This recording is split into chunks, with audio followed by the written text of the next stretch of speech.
तो शुरू करते हैं Cartesian product ordered pairs and triplets के साथ। ओके जी बच्चों, तो शुरू करते हैं Cartesian product A into B. इसका क्या मीनिंग है? अगर मैं डेफिनेशन की बात करूं बच्चों, तो ए इंटू बी को कुछ इस तरीके से डिफाइन किया जाता है, जिसमें हम कर्ली ब्रैकेट्स जो सेट में यूज़ करते हैं वही वाले यूज़ करेंगे यहाँ पर, बिकॉज ये भी एक तरह से सेट ही है। इसके अंदर जो एलिमेंट्स हैं वो एक स्मॉल ब्रैकेट के अंदर रखे जाते हैं, ठीक है जी, जिसमें दो एलिमेंट्स हैं ए और बी। पहला एलिमेंट कैपिटल ए यानी पहले सेट को बिलोंग करता है, और दूसरा एलिमेंट स्मॉल बी वो कैपिटल बी यानी दूसरे सेट को बिलोंग करता है, ठीक है जी। अब इसको डिटेल में समझते हैं थोड़ा एग्जाम्पल लेकर के। तो मैं अगर ये वाले क्वेश्चन की बात करूं, इसमें जी और एच की बात पे वापस आएंगे। पहले मैं एच इंटू जी निकाल के बताता हूँ बच्चों आपको। एच इंटू जी अगर मुझे निकालना है तो बेसिकली वो 542 जो एक सेट हमें यहाँ पर दे रखा है, एच इंटू 7 8 यहाँ पर लिख दिया मैंने जी जी, ठीक है। अब 542 इंटू 7 8 इसका मतलब ये नहीं है कि मुझे एलिमेंट्स को मल्टीप्लाई कर देना है जी, कि 5 इंटू 7 35 हो जाएगा इस टाइप से, नहीं। रादर मुझे क्या करना है कि मैं इनको पेयर बना करके लिखूंगा कि जी 5 की पेयरिंग मैं पहले 7 के साथ करूंगा, फिर 5 की पेयरिंग 8 के साथ करूंगा, फिर 4 की पेयरिंग 7 के साथ, 4 की 8 के साथ, एंड सो ऑन। तो कैसे लिखेंगे जी? 5 7 को पेयर बना करके हमने स्मॉल ब्रैकेट के अंदर रख देना है, ये पूरा का पूरा सेट बनेगा, कर्ली ब्रैकेट आएगा। उसके बाद 5 8 का नंबर आएगा जी, 5 8 लिख देते हैं, ठीक है जी। उसके बाद 4 7 लिख दिया जाएगा बच्चों, 4 8 हो जाएगा उसके बाद, एंड देन उसके बाद हम 2 7 लिख देंगे, और फिर 2 8 लिख देंगे। वेल ये मैंने एलिमेंट्स यहाँ पर लिख दिए हैं। अगेन बच्चों रिपीट कर रहा हूँ सेट वाली बात, कि ये सारे एलिमेंट्स हैं तो ऑर्डर मैटर नहीं करता है। ऑर्डर मतलब कहाँ पर कि जी मैं 5 7 और 5 8 को आगे पीछे लिख सकता हूँ, चलेगा। लेकिन अब यहाँ पर एक नई चीज जो हम बात कर रहे हैं वो ये कि जो ब्रेसेस के अंदर, ये स्मॉल ब्रैकेट के अंदर जो हमने लिखा है 5 7, ये ऑर्डर जरूर मैटर करता है, और ये डिपेंड करता है हम लोग यहाँ पर क्या फाइंड आउट कर रहे हैं। अब आप देखिए एच इंटू जी, ये जो कार्टेशियन प्रोडक्ट हमने निकाला उसमें पहला सेट एच है और दूसरा सेट जी है। तो अंदर जो हमने पेयरिंग करी है उसमें हर पेयर के अंदर पहला एलिमेंट पहले सेट एच का होगा, और दूसरा एलिमेंट दूसरे सेट जी का होगा, ठीक है जी। अब आप यहां देखिए, जो मैंने बोला कि हम इस पे आएंगे, अब आप देख लीजिए इसका उल्टा जी इंटू एच जब निकाला गया तो उसके अंदर जो पेयर्स बने हैं वो बिल्कुल ही इनके उल्टे हैं, ऑब्वियसली, क्योंकि जी अगर इसमें पहले लिख दिया है तो पहला एलिमेंट हर पेयर के अंदर जो आएगा, जो हमने स्मॉल ब्रैकेट के पेयर्स बनाए हुए हैं, उसमें पहला एलिमेंट जी का होगा और दूसरा एलिमेंट एच का होगा, ठीक है जी। तो विद इन दी ब्रैकेट तो ऑर्डर मैटर करेगा फॉर श्योर, बट आपस में 5 7 और 5 8 को मैं आगे पीछे लिख दूं, नॉट अ प्रॉब्लम। ये उठा करके यहां लिख दूं, चलेगा, बिकॉज ये तो रूल था सेट का। सेट के अंदर क्या होता है जी, एलिमेंट्स का ऑर्डर मैटर नहीं करता है। बट अब सेट के आगे हम बढ़ रहे हैं रिलेशन की तरफ, और उससे पहले हम बात कर रहे हैं कार्टेशियन प्रोडक्ट की। तो कार्टेशियन प्रोडक्ट क्या होता है जी, हर एलिमेंट्स को जी और एच या एच और जी या ए और बी, जो भी सेट्स जिनका कार्टेशियन प्रोडक्ट निकाल रहे हैं, उनको इन पेयर्स की फॉर्म में लिखा जाता है बच्चों। और इन पेयर्स को हम क्या बोलते हैं? These are called ordered pairs, right. इनको हम बोलते हैं ऑर्डर्ड पेयर्स। तो जो कार्टेशियन प्रोडक्ट है वो basically ordered pairs as an element उसके अंदर अवेलेबल हैं, ठीक है जी। और वो ऑर्डर्ड पेयर का नाम से पता चल रहा है कि जी उसमें ऑर्डर मैटर करेगा, ठीक है। अब ऑर्डर्ड पेयर कैसे हैं जी? यहाँ पर जैसे लिखा कि डेफिनेशन अब आपको थोड़ी और क्लियर हो जाएगी कि ए इंटू बी जो है वो सेट ऑफ ऑर्डर्ड पेयर्स है, ठीक है जी, जिसमें पहला एलिमेंट, उस ऑर्डर्ड पेयर का पहला एलिमेंट पहले सेट को बिलोंग करेगा और दूसरा एलिमेंट दूसरे सेट को बिलोंग करेगा। ये बात समझ में आ रही है बच्चों? तो जी इंटू एच और एच इंटू जी इन्होंने हमसे पूछा इस क्वेश्चन में, तो हम इस तरीके से सिंप्लीफाई करके निकाल सकते हैं। क्लियर है बच्चों? अब यहाँ पर फर्दर क्या बात कर रहे हैं जी, वो हम कर लेते हैं डिस्कस। इसको मैं इरेज कर देता हूँ बच्चों एक बारी, सो दैट आपको क्लैरिटी अच्छी से हो जाएगी। ओके, अब जी वो क्या पूछ रहे हैं, या ये पॉइंट्स क्या लिखे हुए हैं कि अगर इन दोनों सेट्स में से, ठीक है जी, कोई भी एक सेट अगर एम्प्टी सेट होगा तो A into B will be a null set, मतलब वो भी एम्प्टी सेट हो जाएगा। क्योंकि कार्टेशियन प्रोडक्ट ये कुछ वैसा ही कॉन्सेप्ट है बच्चों कि मल्टीप्लीकेशन, बेसिक मल्टीप्लीकेशन के अंदर आप किसी भी नंबर को जब जीरो से मल्टीप्लाई करते हैं तो आंसर जीरो आता है, तो वैसे ही याद रख सकते हैं। ऑब्वियसली ए इंटू बी में अगर कोई भी एक सेट नल होगा, एम्प्टी होगा, तो आंसर नल सेट ही बनेगा। क्लियर है जी? तो इसका मतलब ये डेफिनेशन एप्लीकेबल है नॉन एम्प्टी सेट्स के लिए, जो एम्प्टी सेट्स नहीं है, यानी ए और बी नॉन एम्प्टी सेट्स हैं, ठीक है। अच्छा, ओके, इसके बाद हम बात कर सकते हैं ऑर्डर्ड पेयर की। तो मैंने आपको बताया जी ए बी जो है वो एक ऑर्डर्ड पेयर होता है कि ए बी अगर बिलोंग कर रहा है ए इंटू बी सेट को, कार्टेशियन प्रोडक्ट भी सेट ही हुआ। अब अगर ए और बी बिलोंग कर रहा है ए कॉमा बी जो ऑर्डर पेयर बिलोंग कर रहा है ए इंटू बी को, इसका मतलब होता है ए बिलोंग करेगा कैपिटल ए को और बी बिलोंग करेगा कैपिटल बी को। ठीक है जी, पहला एलिमेंट पहले सेट को, दूसरा एलिमेंट दूसरे सेट को। वहीं अगर मैं लिख दूं कि बी ए बिलोंग कर रहा है बी इंटू ए को, तो ऑब्वियसली इसमें पहला जो बी होगा वो कैपिटल बी को बिलोंग करेगा और ए जो होगा वो कैपिटल ए को बिलोंग करेगा। अब यहां पर हम बात कर सकते हैं कि जी दो ऑर्डर्ड पेयर्स ए बी और सी डी इक्वल तभी होंगे जब पहला एलिमेंट पहले के बराबर होगा और दूसरा एलिमेंट दूसरे के इक्वल होगा। सीधी सी बात जानने वाली। ठीक है जी, तो ए बी सी डी के बराबर तभी होगा जब ये रूल होगा, इफ एंड ओनली इफ। ठीक है जी, तो इस पे बेस्ड इक्वेशन है, बहुत ही आसान फर्स्ट क्वेश्चन, बड़े आसानी से कर सकते हैं आप। x/3 + 1 को 5/3 के इक्वल रखिए और इसको y वाली टर्म को यहाँ पे रखिए, इक्वेशंस बनती हैं, x और y की वैल्यू आप निकाल सकते हैं। सीधा सा हिसाब है। सेकंड नंबर क्वेश्चन का कॉन्सेप्ट समझते हैं बच्चों कि नंबर ऑफ एलिमेंट्स कितने होंगे कार्टेशियन प्रोडक्ट के अंदर। तो जी ये फॉर्मूला आपने याद रखना है कि अगर नंबर ऑफ एलिमेंट्स ऑफ ए मान लीजिए p है और number of elements of b जो है वो q है, तो जो टोटल a इंटू बी के एलिमेंट्स होंगे बच्चों वो p इंटू क्यू होंगे, दोनों के एलिमेंट्स को मल्टीप्लाई कर दिया जाएगा। जैसे कि यहां पर देखा जाए तो इसमें कितने एलिमेंट्स हैं जी, इस क्वेश्चन में नंबर ऑफ g जो है वो कितना है। थर्ड क्वेश्चन की बात करें, नंबर ऑफ g कितना है जी 2 और नंबर ऑफ h कितना है 3 है। तो हमने जो निकाले यहाँ पे एलिमेंट्स 1 2 3 4 5 6 एलिमेंट्स हैं, ऑब्वियसली 2 इंटू 3 6 हो जाएगा।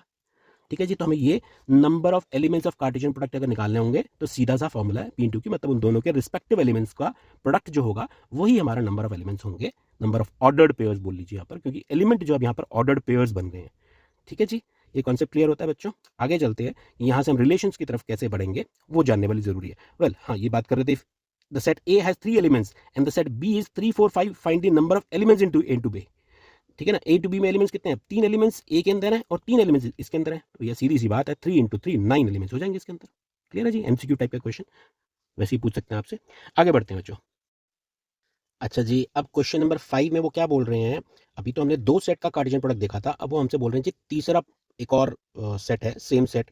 ठीक है जी, डिफरेंट भी हो सकते हैं। अब इस क्वेश्चन में जैसे वो बोल रहे हैं कि तीनों सेट्स का कार्टेशियन प्रोडक्ट निकालिए, तो बच्चों इसको क्या करेंगे, पहले तो हम एक काम करते हैं, -1 1 जो लिखा हुआ है ए, इसके साथ ए इंटू ए कैलकुलेट कर लेते हैं। ठीक है जी, अब इसमें क्या, पहले तो हमें ये पता हो जाना चाहिए कि कितने एलिमेंट्स बनेंगे, 2 इंटू 2 पी इंटू क्यू का फॉर्मूला बताया था अभी आपको, तो 4 टोटल मिलाकर एलिमेंट्स बनेंगे। कोई मिस ना हो बच्चों, इसके लिए एक काम करो, रफ साइड में आप ऐसा कर दीजिएगा, -1 यहाँ पर, और ये ए और ए सेट है। ठीक है जी, तो इसको इसके साथ पेयर कर दीजिए, इसको इसके साथ कर दीजिए, फिर इसको इसके साथ कर दीजिए, इसको इसके साथ कर दीजिए, ताकि कोई मिस ना हो। तो -1 को -1 के साथ पेयर करके हमने लिख दिया, -1 को फिर 1 के साथ पेयर करके लिख दिया। ठीक है जी, तो इसको इन लोगों को लिख दिया। अब 1 के साथ पेयरिंग किसकी करेंगे जी, -1 के साथ, और 1 के साथ फिर 1 की पेयरिंग करेंगे। तो इस तरीके से चलेंगे तो कोई मिस नहीं होगा, और हमें ये तो पता है ये 4 होने चाहिए, तो 4 रिपीट भी कोई नहीं होगा। ठीक है जी, अच्छा अब हमें क्या करना है, इसमें ए करना है। तो बेसिकली क्या करना है, हमें ये पूरा लिखेंगे इंटू दोबारा से -1 के साथ करना है हमें इनकी। ठीक है जी, तो कैसे कनेक्ट करेंगे, इसका पहला एलिमेंट इस पहले एलिमेंट के साथ कनेक्ट कर दीजिए, -1 ठीक है, माइनस उसके बाद इस एलिमेंट को इसके साथ कनेक्ट कर दीजिए, -1 अब दूसरे एलिमेंट की बारी आ जाती है जी, -1 और इसका पहला एलिमेंट -1, अब ये -1 और इसका दूसरा एलिमेंट 1। ठीक है बच्चों, इस तरीके से चलते रहेंगे, और इसके बाद इसका नंबर आएगा, क्या लिखेंगे 1 और फिर लिखेंगे जी 1 -1 1। ठीक है, अब किसका नंबर आया जी, फोर्थ एलिमेंट क्या आएगा जी 1 1, और ये -1 के साथ पेयर होगा। ठीक है, और उसके बाद इसको इसके साथ कर देंगे, तो ये हो गया जी हमारा कंप्लीट। और ये कंप्लीट हो गया, ये कैसे रहेगा ताकि कोई गलती ना हो, तो बच्चों वही वाला फॉर्मूला जो हमने number of elements A to B के अंदर निकालने का देखा, क्या देखा जी, पी टू क्यू होते, तो अगर वो 3 होंगे तो obviously P into Q into R हो जाएगा। तो इस तरीके से यहाँ पर क्या है, 3 सेट्स है, दोनों तीनों में तीनों सेम है, 2 इंटू 2 इंटू 2, कुल मिलाकर के 8 एलिमेंट्स बनेंगे, 1 2 3 4 5 6 7 8, इनको हमने कर्ली ब्रैकेट्स में रख दिया। ठीक है बच्चों, ये हमारा आंसर हो गया, और इस तरीके से हम प्रेजेंटेशन दे सकते हैं। अच्छा, अब इसमें जो ये हमने बनाया है बेटा, जो ऑर्डर पेयर बोल रहे थे, अब यहाँ पर तो 3 एलिमेंट्स आ गए एक स्मॉल ब्रैकेट के अंदर, इसको हम बोलते हैं ऑर्डर्ड ट्रिपलेट्स। ठीक है जी, तिगड़ी बना दी हमने यहाँ पर, पेयर की बजाय 3 एलिमेंट्स को हमने इकट्ठा एक स्मॉल ब्रैकेट के अंदर रखा, तो वो हमारे ऑर्डर ट्रिपलेट्स बन जाते हैं। ठीक है बच्चों, अच्छा अब एक बड़ा इंटरेस्टिंग सी चीज़ मैं आपको बताने जा रहा हूँ बच्चों। देखिए यहाँ पर एक तो तरीका ये प्रेजेंटेशन का हो गया। ठीक है जी, अब क्या है, हर स्कूल का टीचर का अलग अलग सिस्टम रहता है कि वो कहते हैं जी हमें तो पूरी प्रेजेंटेशन करके बताइए। ठीक है जी, तो थोड़ा सा 11th क्लास में आपको करना पड़ेगा कि टीचर बोलते हैं कि ऐसी प्रेजेंटेशन चाहिए, ज़्यादा मार्क्स का क्वेश्चन है तो प्रेजेंटेशन दे दीजिए। वहीं अगर एमसीक्यू का है, एमसीक्यू में प्रेजेंटेशन होती नहीं है, डायरेक्टली आंसर भी लिखना होता है। तो अगर आपको इसका डायरेक्टली आंसर लिखना हो और कोई मिस्टेक ना हो, ये सब तो बड़ा सोचना पड़ता है ना, -1 ये लिखा, फिर कहीं मिस हो गया, फिर आप ढूंढते रहेंगे, अच्छा जी कौन सा मिस हो गया, फिर से देखें, तो टाइम ज़्यादा लग सकता है। तो बच्चों मैं एक बड़ा आसान शॉर्टकट तरीका बता रहा हूँ आपको इसका, वो देखिए ध्यान से सुनिएगा। तो सबसे पहले तो हमने ये देख लिया कि जी इसके अंदर टोटल मिलाकर के एलिमेंट्स कितने बनेंगे, 2 इंटू 2 इंटू 2। ठीक है जी, ऑर्डर ट्रिपलेट्स कितने बनने वाले कुल मिलाकर के 8, 8 का करिए आधा, कितना हुआ जी 4। तो आप एक काम करिए, 4 बारी तो आप -1 लिख दीजिए। ठीक है, और 4 बारी ही दूसरा एलिमेंट लिख दीजिए। ठीक है, उसका आधा फर्दर करिए, 4 का हाफ कितना हुआ जी 2, तो अब आप 2 टाइम्स तो -1 लिख दीजिए और 2 टाइम्स 1 लिख दीजिए इसके साथ। फिर 2 टाइम्स -1 लिख दीजिए और फिर 2 टाइम्स 1 लिख दीजिए। अब 2 का आधा कितना हुआ जी 1। अब आप एक काम करिए, एक बारी -1 लिखिए, फिर 1 लिखिए, फिर -1 लिखिए, फिर 1 लिखिए, फिर -1 लिखिए, फिर 1 लिखिए, फिर -1 फिर 1। बच्चों ये आपके ऑर्डर ट्रिपलेट्स जो हैं आपने बड़ी आसानी के साथ बना दिए विदाउट मिसिंग एनीथिंग, कि आपने ज़्यादा टाइम भी नहीं लगाया और फटाफट से हमारे ये 8 ऑर्डर ट्रिपलेट्स बन गए जो हमें चाहिए थे। ठीक है जी, ए के 8 ऑर्डर ट्रिपलेट्स हमने बना दिए। बच्चों ये कांसेप्ट, ये तरीका, आई डोंट नो आपको किसी ने बताया नहीं बताया है, ये कुछ वैसा ही है बच्चों जो आप प्रोबेबिलिटी के अंदर पढ़ चुके होंगे। 10th में तो था, 10th में तो 2 ही एच और टी जैसे होता था। एच और टी का सैंपल स्पेस बताइए जी, एक कॉइन को 2 बारी टॉस करेंगे, एक बारी करने में तो या तो एच आएगा या टी आएगा, इतना ही सैंपल स्पेस बनता था। 2 बारी करने में क्या बनता था जी, H H, H T T H T T, ठीक है। और वहीं अगर 3 बारी करना होता था तो क्या करते हैं जी, 3 बारी करने का भी तरीका वही है, उसमें कुल मिलाकर के 8 केसेस बनते हैं। तो उन 8 केसेस को लिखने का भी शॉर्टकट तरीका यही है कि जो उसमें भी 4 बारी आप एच लिख दीजिए, 4 बारी आप टी लिख दीजिए, फिर 2 बारी एच लिख दीजिए, 2 बारी टी लिख दीजिए, फिर 2 बारी एच लिख दीजिए, फिर 2 बारी टी लिख दीजिए, फिर एक बारी एच, एक बारी टी, फिर H T H T H T. तो ये बच्चों आपका सैंपल स्पेस बन जाता है इन केस जब एक कॉइन को 3 बारी टॉस करते हैं या 3 कॉइन को एक साथ टॉस करते हैं तो 8 केसेस बनते हैं। ये वही कांसेप्ट, ये वही शॉर्टकट तरीका हमने यहाँ पर लगाया। ठीक है जी, तो ये बड़ा आसान सा तरीका हो गया, तो इसको ध्यान रखेंगे। वेल, इसको तो हम प्रोबेबिलिटी में डिस्कस करेंगे। तो ये हमारा ऑर्डर्ड ट्रिपलेट जो है इस तरीके से बनाया जा सकता है। तो हमने ये फर्स्ट क्वेश्चन यहाँ पर कर लिया। ठीक है जी, आगे के क्वेश्चंस भी सिंप्लीफाई करते हैं इसके अंदर। इसको मैं इरेज कर देता हूँ पूरा।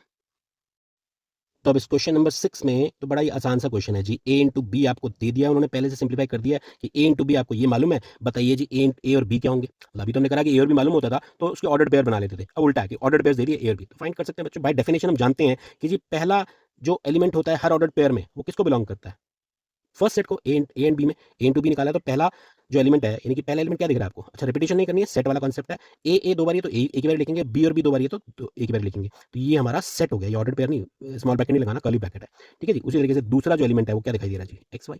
तो ये सीधी सी बात होगी, ए इंटू बी फाइंड आउट कर दिया हमने। ठीक है बच्चों, तो इस तरीके से आप ये कर सकते हैं। तो क्वेश्चन है ये भी अगला सिंपल सा क्वेश्चन है। अब अच्छा, एक क्वेश्चन ये वाला देख लेते हैं। क्वेश्चन नंबर 8 में वो क्या बोल रहे हैं जी, let A is equal to 1 2 and B is equal to 3 4, right A into B. ये तो करना आता है हमें। ठीक है जी, then how many subsets will A into B have. वाह जी, ये आया बड़ा इंटरेस्टिंग सा टॉपिक, और ये एक्चुअली में हमारा रिलेशन का बेस बनाता है। अब इसको रिलेशन में समझते हैं और वहां पर इसको देखते हैं कि कितने सबसेट्स बनेंगे और इससे क्या मतलब है, रिलेशन का क्या कॉन्सेप्ट निकलता है, उसको कैसे लिस्ट करेंगे, ये हम देखते हैं बच्चों। आगे बढ़ते हैं। अच्छा जी, तो रिलेशंस पे जाने से पहले मेरे पास अभी भी टेलीपैथी से मैसेज आया कि जी बड़ी ज़ोर से किसी ने सोचा है कि सर जी भगवान आपका भला करे, क्वेश्चन नंबर 7 भी करवा दो। ठीक है जी, भगवान सबका भला करे, करवा देते हैं क्वेश्चन नंबर 7। तो जी अब 7 की बात आई है तो थोड़ा सा एक और एडिशनल कॉन्सेप्ट बता दूंगा बच्चों, ग्राफिकल रिप्रेजेंटेशन सेट के अंदर कैसे होता है। हालांकि आपकी बुक में डिटेल में नहीं समझा रखा है, बहुत अच्छे से बताया भी नहीं हुआ है, वो भी देख लेंगे। ठीक है जी, चलिए क्वेश्चन नंबर जो 7 है इसका फर्स्ट पार्ट, हालांकि बहुत ही आसान है। ठीक है जी, बट ठीक है, देख लेते हैं इस क्वेश्चन को कि इसमें ए इंटू बी इंटरसेक्शन सी, ये जो एल एच एस दे रखा है उसको आर एच एस के इक्वल वेरीफाई करके बताना है हमें। तो बच्चों पहले तो हम बी इंटरसेक्शन सी निकाल लेते हैं। बी इंटरसेक्शन सी क्या आएगा, आप देख सकते हैं बी के अंदर क्या एलिमेंट्स दे रखे हैं जी। बी के अंदर दे रखा है 1 2 3 5 और सी के अंदर दे रखा है 5 6। तो बच्चों अंदर में कुछ कॉमन दिख रहा है। इंटरसेक्शन का मतलब क्या होता है जी, कॉमन। कॉमन तो यहाँ पे कुछ भी नहीं है, जब कुछ नहीं है तो इसका मतलब 5 हो गया। तो 5 हो गया तो भैया एलएचएस जो है वो क्या हो जाएगा जी, A intersection 5, B intersection C की जगह मैंने 5 लिख दिया। तो बच्चों ये तो हमने भी डिस्कस किया था, अगर कार्टेशियन प्रोडक्ट में दो सेट्स में से कोई भी एक सेट अगर नल सेट हो जाएगा तो कार्टेशियन प्रोडक्ट भी नल सेट ही होगा। ठीक है जी, चलिए जी एलएचएस 5 आ गया तो मतलब तो आरएचएस भी 5 आना चाहिए। तो आरएचएस निकाल लेते हैं। ठीक है, क्योंकि वेरीफाई करने के लिए बोला, चेक थोड़ी बोला है, चेक करिए कि है या नहीं है, वेरीफाई करना है कि इक्वल है। अब यहाँ पर हम बात करते हैं जी ए इंटू बी की। तो अगर मैं ए इंटू बी की बात करूँ बच्चों, तो ए इंटू बी निकालना तो हम जानते ही हैं। ठीक है जी, ए के अंदर कितने एलिमेंट्स हैं, यहाँ पर ए में जो एलिमेंट्स दे रखे हैं 1 2 दे रखे हैं, 2 एलिमेंट्स इसमें हैं, और बी के अंदर 4 एलिमेंट्स हैं। तो कुल मिलाकर के जो बनेंगे ए इंटू बी के अंदर एलिमेंट्स वो कितने बनेंगे, 2 इंटू 4 दैट इज 8। तो वो 8 जो हैं। ठीक है जी, एक सिंपल तरीके से तो हमने समझ लिया। एक और आसान तरीका हम देख सकते हैं बच्चों, इसको ग्राफिकली अगर रिप्रेजेंट करें। सी ऑर्डर्ड पेयर बेसिकली जो हमने बात करी है बच्चों वही है जो कोऑर्डिनेट ज्योमेट्री में 10th में भी और 11th में भी आप कर चुके हैं। ऑर्डर पेयर क्या होता है जी, अगर मान लो ये एक्स एक्सिस मान लूं, मैं इसको वाई मान लूं, लिखेंगे नहीं एक्स और वाई, समझाने के बता रहा हूँ कायदे से। तो इसको मैं बी सेट और इसको ए सेट बोल रहा हूँ। ठीक है जी, ए के एलिमेंट्स में यहाँ पर लिख देता हूँ 1 और 2 दे रखे हैं, और बी के एलिमेंट्स क्या दे रखे हैं जी, 1 2 3 4, 1 2 3 4। ठीक है जी, बी के अंदर 1 2 3 4 दे रखा है, इसमें 1 2 दे रखा है। अब अगर मैं पॉइंट्स जैसे हम कोऑर्डिनेट ज्योमेट्री में करते हैं तो ऑर्डर पेयर तो होता है, उस ऑर्डर पेयर के अंदर पहला एक्स होता है, दूसरा वाई होता है, और एक्स और वाई और एक्स अलग अलग बात होती है। मेरा मतलब है कि अगर 1 2 एक पॉइंट है, ग्राफ पे प्लॉट करेंगे 1 2 और 2 1, तो ये अलग अलग बातें हैं ना। तो वही हम ऑर्डर पेयर इसलिए बोला था कि उसमें ऑर्डर मैटर करता है। ओके, तो ग्राफिकल रिप्रेजेंटेशन की बात कर रहे हैं तो बच्चों यहाँ पर क्या होगा जी, कार्टेशियन प्रोडक्ट निकालने का एक और आसान तरीका क्या हुआ कि 1 को 1 के साथ मतलब हर पॉइंट के पॉइंट ऑफ इंटरसेक्शन हो गए, 1 1 1 2 1 3 1 4, उसी तरह से 2 1 2 2 2 3 2 4, ये 8 एलिमेंट्स आ जाएंगे। ये हमने बात करी 8 एलिमेंट्स हैं। ठीक है जी बच्चों, तो यहाँ पर आप ये सारे एलिमेंट्स लिख सकते हैं इजीली, 1 1 1 2 इस तरीके से आप लिख देंगे सारे। ओके, ये तो 8 लिख पाएंगे आप। आगे चलते हैं जी, इसमें ए इंटू सी भी निकाल लेते हैं। ए इंटू सी की अगर बात करूँ बच्चों, तो ए में क्या है जी, ए में दे रखा है हमारे पास 1 2 वही वाला है, और सी के अंदर 5 6 है। अब अगर मैं 1 2 और 5 6 का ऑर्डर पेयर निकालूंगा तो क्या आएगा मेरे पास, कुल मिला के कितने एलिमेंट्स बनेंगे, 4 ही तो बनेंगे इसके। ठीक है जी, ये 4 में लिख के बताता हूँ। 1 5 आएगा पहले। पहले से मेरा मतलब है एक तरीका होता है जी, पहले ये लिख दो फिर ये लिख दो, ऑर्डर में चलोगे तो थोड़ा मिस होने के चांसेस कम हो जाते हैं। ठीक है जी, मिस नहीं होंगे कोई एलिमेंट आपके। तो उसके बाद हम लिखते हैं 25 और फिर लिखते हैं 26, ठीक है जी। अदरवाइज तो आप इसको किसी भी ऑर्डर में लिख दोगे, 15 बाद में लिख दो, 16 पहले लिख दो, ये हम डिस्कस कर चुके हैं। ओके जी, अब ए इंटू सी। अब आप एक चीज़ देखिए, हमें इन दोनों का इंटरसेक्शन निकालना है। आरएचएस में हमसे बोला गया जी इन दोनों का इंटरसेक्शन बताइए क्या आएगा। तो इंटरसेक्शन अगर मुझे निकालना है बच्चों इन दोनों का, तो मेरे को देखना है, दिखाई दे रहा है कि जी इसके अंदर जो 8 हैं एलिमेंट्स, अब देखिए इनमें 8 में कहीं पर भी 5 6 है क्या?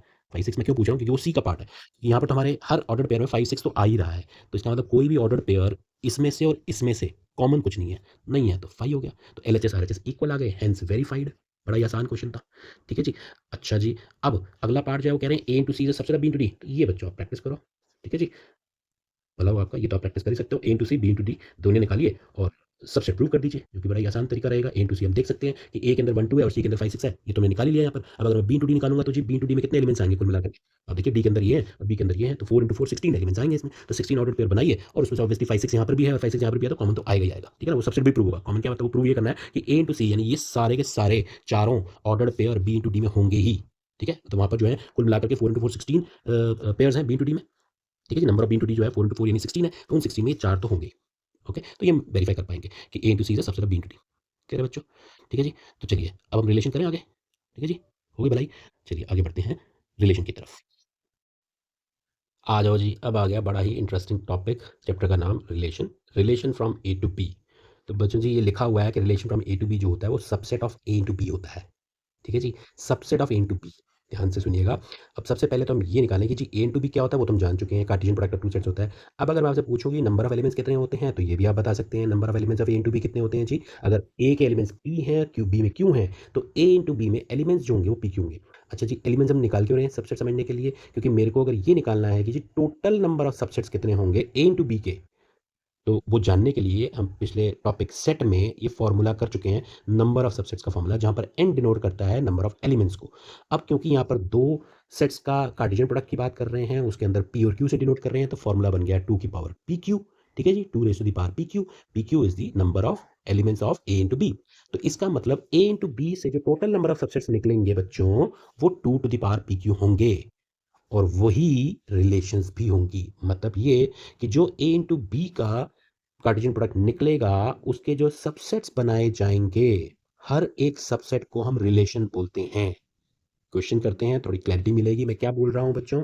यहाँ पर लिखा है जी, अब हम वापस उस क्वेश्चन पे चल रहे हैं जो हमने पीछे नहीं किया था, एक्सरसाइज 2.1 का। ये आपका है जी क्वेश्चन नंबर 8, ठीक है जी। 2.1 का क्वेश्चन नंबर 8 जो हमने पिछले पेज पे छोड़ा था, ये बोल करके कि रिलेशन के साथ डिस्कस करेंगे। तो वही मतलब यहाँ पर हम बात कर रहे हैं, A is equal to 1 two B is equal to 3 4। सबसे पहले तो बोल रहे हैं जी ए इंटू बी लिखिए, ठीक है जी, लिखा हुआ है।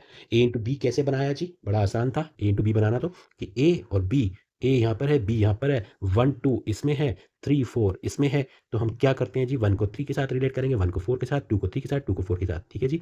इस तरीके से हम दिखा सकते हैं एरो डायग्राम।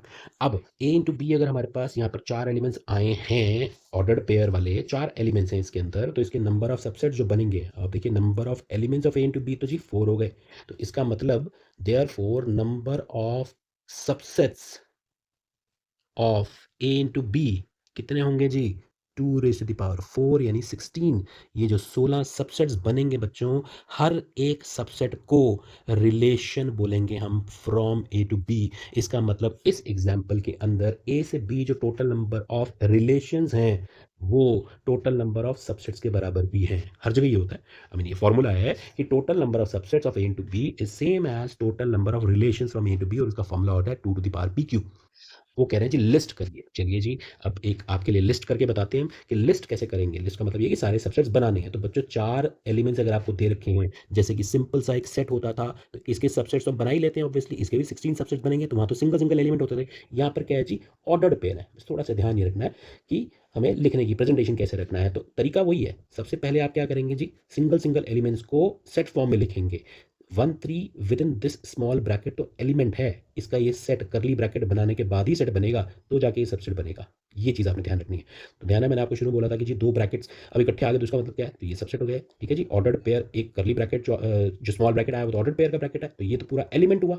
उसके बाद हमने ये करली ब्रैकेट लगाया, तब जाकर के एक सेट बना, और ये सेट क्या है जी, इसका सबसेट है ए टू बी का। तो अब एक काम तो हम ये करेंगे बच्चों कि हम सबसे पहले तो इंडिविजुअल एलिमेंट्स को लिख लेंगे यहाँ पर, ठीक है जी। इंडिविजुअल एलिमेंट्स लिख सकते हैं यहाँ पर, सो दैट हमारे पास 4 सबसेट्स तो ये बन गए। हमें मालूम है कि हमारा आंसर जो है 16 सबसेट्स बनेंगे यहाँ पर। अब 16 बनेंगे तो ठीक है, वो काउंटिंग भी ध्यान रखेंगे। तो 4 तो हमने ये बना दी। अब डबल ले लें, मतलब पेयर वाले ले लें। 1 3 को हम किसके साथ 1 4 के साथ कर दें, 1 2 3 के साथ कर दें, फिर 2 4 के साथ कर दें। पहले ये करते हैं, 1 3 को 1 4 के साथ पेयर कराया जी, एक दूसरा सबसेट बन गया। उसके बाद 1 3 को हमने 2 3 के साथ कराया पेयरिंग, तो ये एक और सबसेट बन गया। उसके बाद जी 1 3 को हम किसके साथ करवाएंगे, 2 4 के साथ पेयरिंग करवाएंगे, तो एक और सबसेट बन गया। अच्छा जी, दो दो वाले और कौन से बन सकते हैं। अब आप चलिए 1 4 से शुरू करते हैं। 1 4 से 2 3 राइट में चलना है, लेफ्ट में नहीं जाना।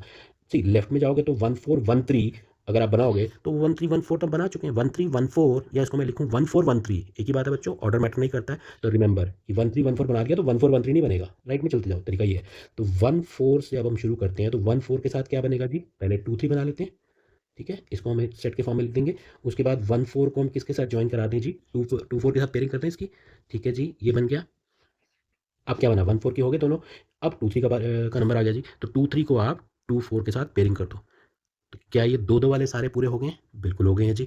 अब बात आती है 3 3 वालों के नंबर आता है, तो 3 3 में क्या करेंगे जी, पहले आप बात कर लो इन तीनों की, 1 3 1 4 2 3, ठीक है जी। तो पहले हम लिख लेते हैं 1 3 1 4 और 2 3, ठीक है जी, ये एक सेट हमने बना दिया इसके साथ। उसके बाद क्या आया जी, 1 3 1 4 2 3, आप 2 4 ले लो, तो क्या लिखेंगे 1 3 1 4 और साथ में लिख लिया हमने 2 4, ठीक है जी। 1 3 से शुरुआत कर रहे थे, तो 1 3 से 1 3 को पहले नंबर पे रख करके 1 3 1 4 2 3 करा, फिर 1 3 और 1 4 2 4 कर दिया। अब क्या रहेगा जी, 1 3 के साथ कोई और बचता है, बिल्कुल बचता है जी। 1 3 के साथ हम 2 3 2 4 भी तो ले सकते हैं, 2 3 2 4, ठीक है जी, ये हो गया। अब 3 वाला कुछ और बचता है, अब 1 3 को हटा देते हैं, अब 1 4 की बात करते हैं, तो 1 4 2 3 2 4, ठीक है जी, तो ये भी आ सकता है 1 4 2 3 2 4, ठीक है जी, ये बन गया। अच्छा हमें मालूम है 16 है, हम साथ-साथ ये भी चेक रखेंगे कितना बना चुके हैं। देखिए काउंट करते हैं एक बारी हम, कितने बना दिए देखिए हमने, 1 2 3 4 5 6 7 8 9 10 11 12 13 14, अरे वाह! 14 बना दिए, 2 और रह गए।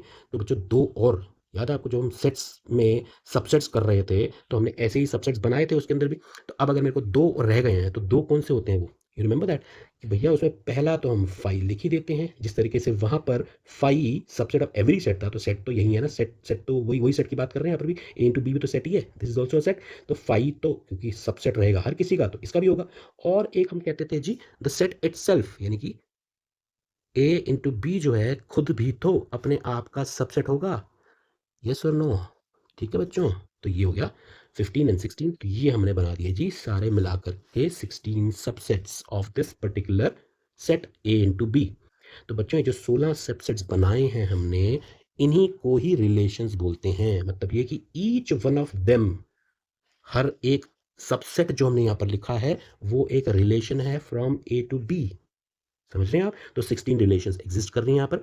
अब इन रिलेशंस को आगे क्या डिफाइन करते हैं, एरो डायग्राम से कैसे यूज करेंगे, किस तरीके से क्वेश्चन हैं इसके ऊपर, ठीक है जी, वो समझते हैं बच्चों, ठीक है। आ जाओ बच्चों एक्सरसाइज 2.2 पे। अब आया बहुत ही मज़ेदार, मेरी भाषा में बोले तो टेस्टी क्वेश्चन, इंटरेस्टिंग। क्या है जी इस क्वेश्चन के अंदर, क्या बोल रहे हैं। क्वेश्चन के साथ साथ हम लोग कॉन्सेप्ट भी समझ लेंगे, डोमेन कोडोमेन और रेंज का, ठीक है जी। चलिए क्या बोलते हैं जी, एक सेट ए दे रखा है जिसके अंदर 1 से लेकर 14 तक एलिमेंट्स हैं, ठीक है जी। इसको हमने यहाँ पर सेट फॉर्म में दिखा दिया, ठीक है जी। सेट को हमने ओवल शेप दे दी है यहाँ पर, 1 to 14 एलिमेंट्स हमने लिख दिए यहाँ पर। वो कह रहे हैं जी एक रिलेशन आर बनाइए फ्रॉम ए टू ए। अच्छा जब ए और बी दोनों सेट सेम होते हैं, जैसे ए और ए हो गए, तो इसको हम रिलेशन ऑन ए भी बोल देते हैं। This is also called as relation on A, ठीक है। जब ए और बी सेम हो जाते हैं तो ऐसा बोल दिया जाता है। नॉर्मली तो हम बोलते हैं relation from A to B, ठीक है जी। तो यहाँ पर ए टू ए जो है तो वो रिलेशन ऑन ए बोल दिया जाएगा, ठीक है। ओके तो यहाँ पर क्या करना है जी, 1 to 14 में डिफाइन करनी है relation by this set builder form. बेटा जी रिलेशन को भी हम दो तरीके से रिप्रेजेंट कर सकते हैं, सेट बिल्डर और रोस्टर फॉर्म, जो हम सेट्स में पढ़ चुके हैं, क्योंकि रिलेशन भी तो एक तरह से सेट ही है। रिलेशन क्या है जी, हमने पीछे पढ़ा अभी, relation is a subset of A into B. A into B का सबसेट है रिलेशन, तो यानी कि सबसेट तो सेट ही होता है, तो रिलेशन भी सेट हुआ। सेट हुआ तो उसको हम दो तरीके से तो लिख ही सकते हैं, सेट बिल्डर फॉर्म, और साथ ही लिख सकते हैं उसको रोस्टर फॉर्म में। तो यहाँ पर जो उन्होंने लिखा हुआ है वो है सेट बिल्डर फॉर्म, और वो एक्चुअली में हमसे डोमेन कोडमेन रेंज जो पूछ रहे हैं इसका क्या मीनिंग है समझते हैं। लेकिन इसके लिए मुझे इसको पहले किस फॉर्म में लाना होगा जी, एलिमेंट्स निकालने होंगे रोस्टर फॉर्म में। तो डिफाइनर रिलेशन जो बोल रहे हैं, वो डिफाइनर रिलेशन का मतलब यही है कि इसको आप बताइए जी इसके अंदर कौन कौन से एलिमेंट्स आएंगे, इसको रोस्टर फॉर्म में लिख करके बताओ, वही मतलब है इसका कि वो आपसे रोस्टर फॉर्म पूछ रहे हैं कि जब ये रिलेशन हो। अच्छा हमने पढ़ा जी रिलेशन तो सबसेट होता है। आप बोलो जी ये कहाँ से आ गया फॉर्मूला? बेटा तो एक एग्जांपल है। अगर मैं वापस पुराने जो अभी हमने करा उस पे चलूँ तो 1 ए से ए में कितने एलिमेंट्स हैं जी? 14 एलिमेंट्स इसमें हैं, 14 एलिमेंट्स इसमें हैं। अगर मैं यहाँ पर ए इंटू ए निकालना चाहूँ बच्चों, तो जो नंबर ऑफ एलिमेंट्स कितने आएंगे इसके अंदर? 14 एलिमेंट्स इसमें हैं, 14 एलिमेंट्स इसमें हैं, तो 14 इंटू 14 बच्चों 196 एलिमेंट्स टोटल आ सकते हैं इसके अंदर। एलिमेंट मतलब ऑर्डर्ड पेयर, समझ गए आप? 1 1 से रिलेट होगा जी, 1 2 से होगा, 1 3 से होगा, 1 4 से होगा एंड सो ऑन, 1 14 से होगा। फिर जो 2 का नंबर आएगा 2 1 से होगा, 2 2 से होगा, 2 सबसे हो जाएगा फिर। समझ रहे हैं? तो हर किसी एलिमेंट को हर किसी से रिलेट किया जाएगा तब जाकर के हमारे पास 196 एलिमेंट्स आ जाएंगे ऐसे। ओके, अब 196 एलिमेंट्स तो हमसे पूछेंगे नहीं वो कि भैया 196 3 घंटे तो इसी में निकल जाएंगे। ठीक है जी, 196 एलिमेंट्स नहीं पूछने वाले कोई आपसे यहाँ पर। तो हमें करना क्या है उसमें से, अच्छा फर्दर देखिए तो सिर्फ 196 एलिमेंट्स हैं बच्चों। अगर मैं इसके सबसेट्स बनाने बैठ जाऊँ कि ए इंटू ए में 196 एलिमेंट्स हैं, तो रिलेशन क्या होता है जी? सबसेट्स का फॉर्मूला क्या है जी? 2 to the power P Q, 2 to the power N को हमने पी क्यू करा ए इंटू ए के केस में। तो जी यहाँ पर कितने एलिमेंट्स हैं? हमने भी बात करी 196, 2 रेज टू द पावर 196। बच्चों जानते हो क्या होता है? मैं तो नहीं जानता। बात समझ रहे हो? इसको कैलकुलेट करने बैठोगे तो बच्चों फिर यही आंसर दे पाओगे, बाकी सारे क्वेश्चन छूट जाएंगे। ठीक है जी, तो हमें ये नहीं कोई नंबर पूछ लेगा कि हाँ जी इतना, अगर कहीं पूछ भी लिया जाए तो इतना ही छोड़ देंगे, 1 की पावर 196, 2 की पावर 196, दैट्स इट, खत्म। यहीं पे इतना ही है रिलेशंस। ठीक है, इसको सॉल्व नहीं करना है।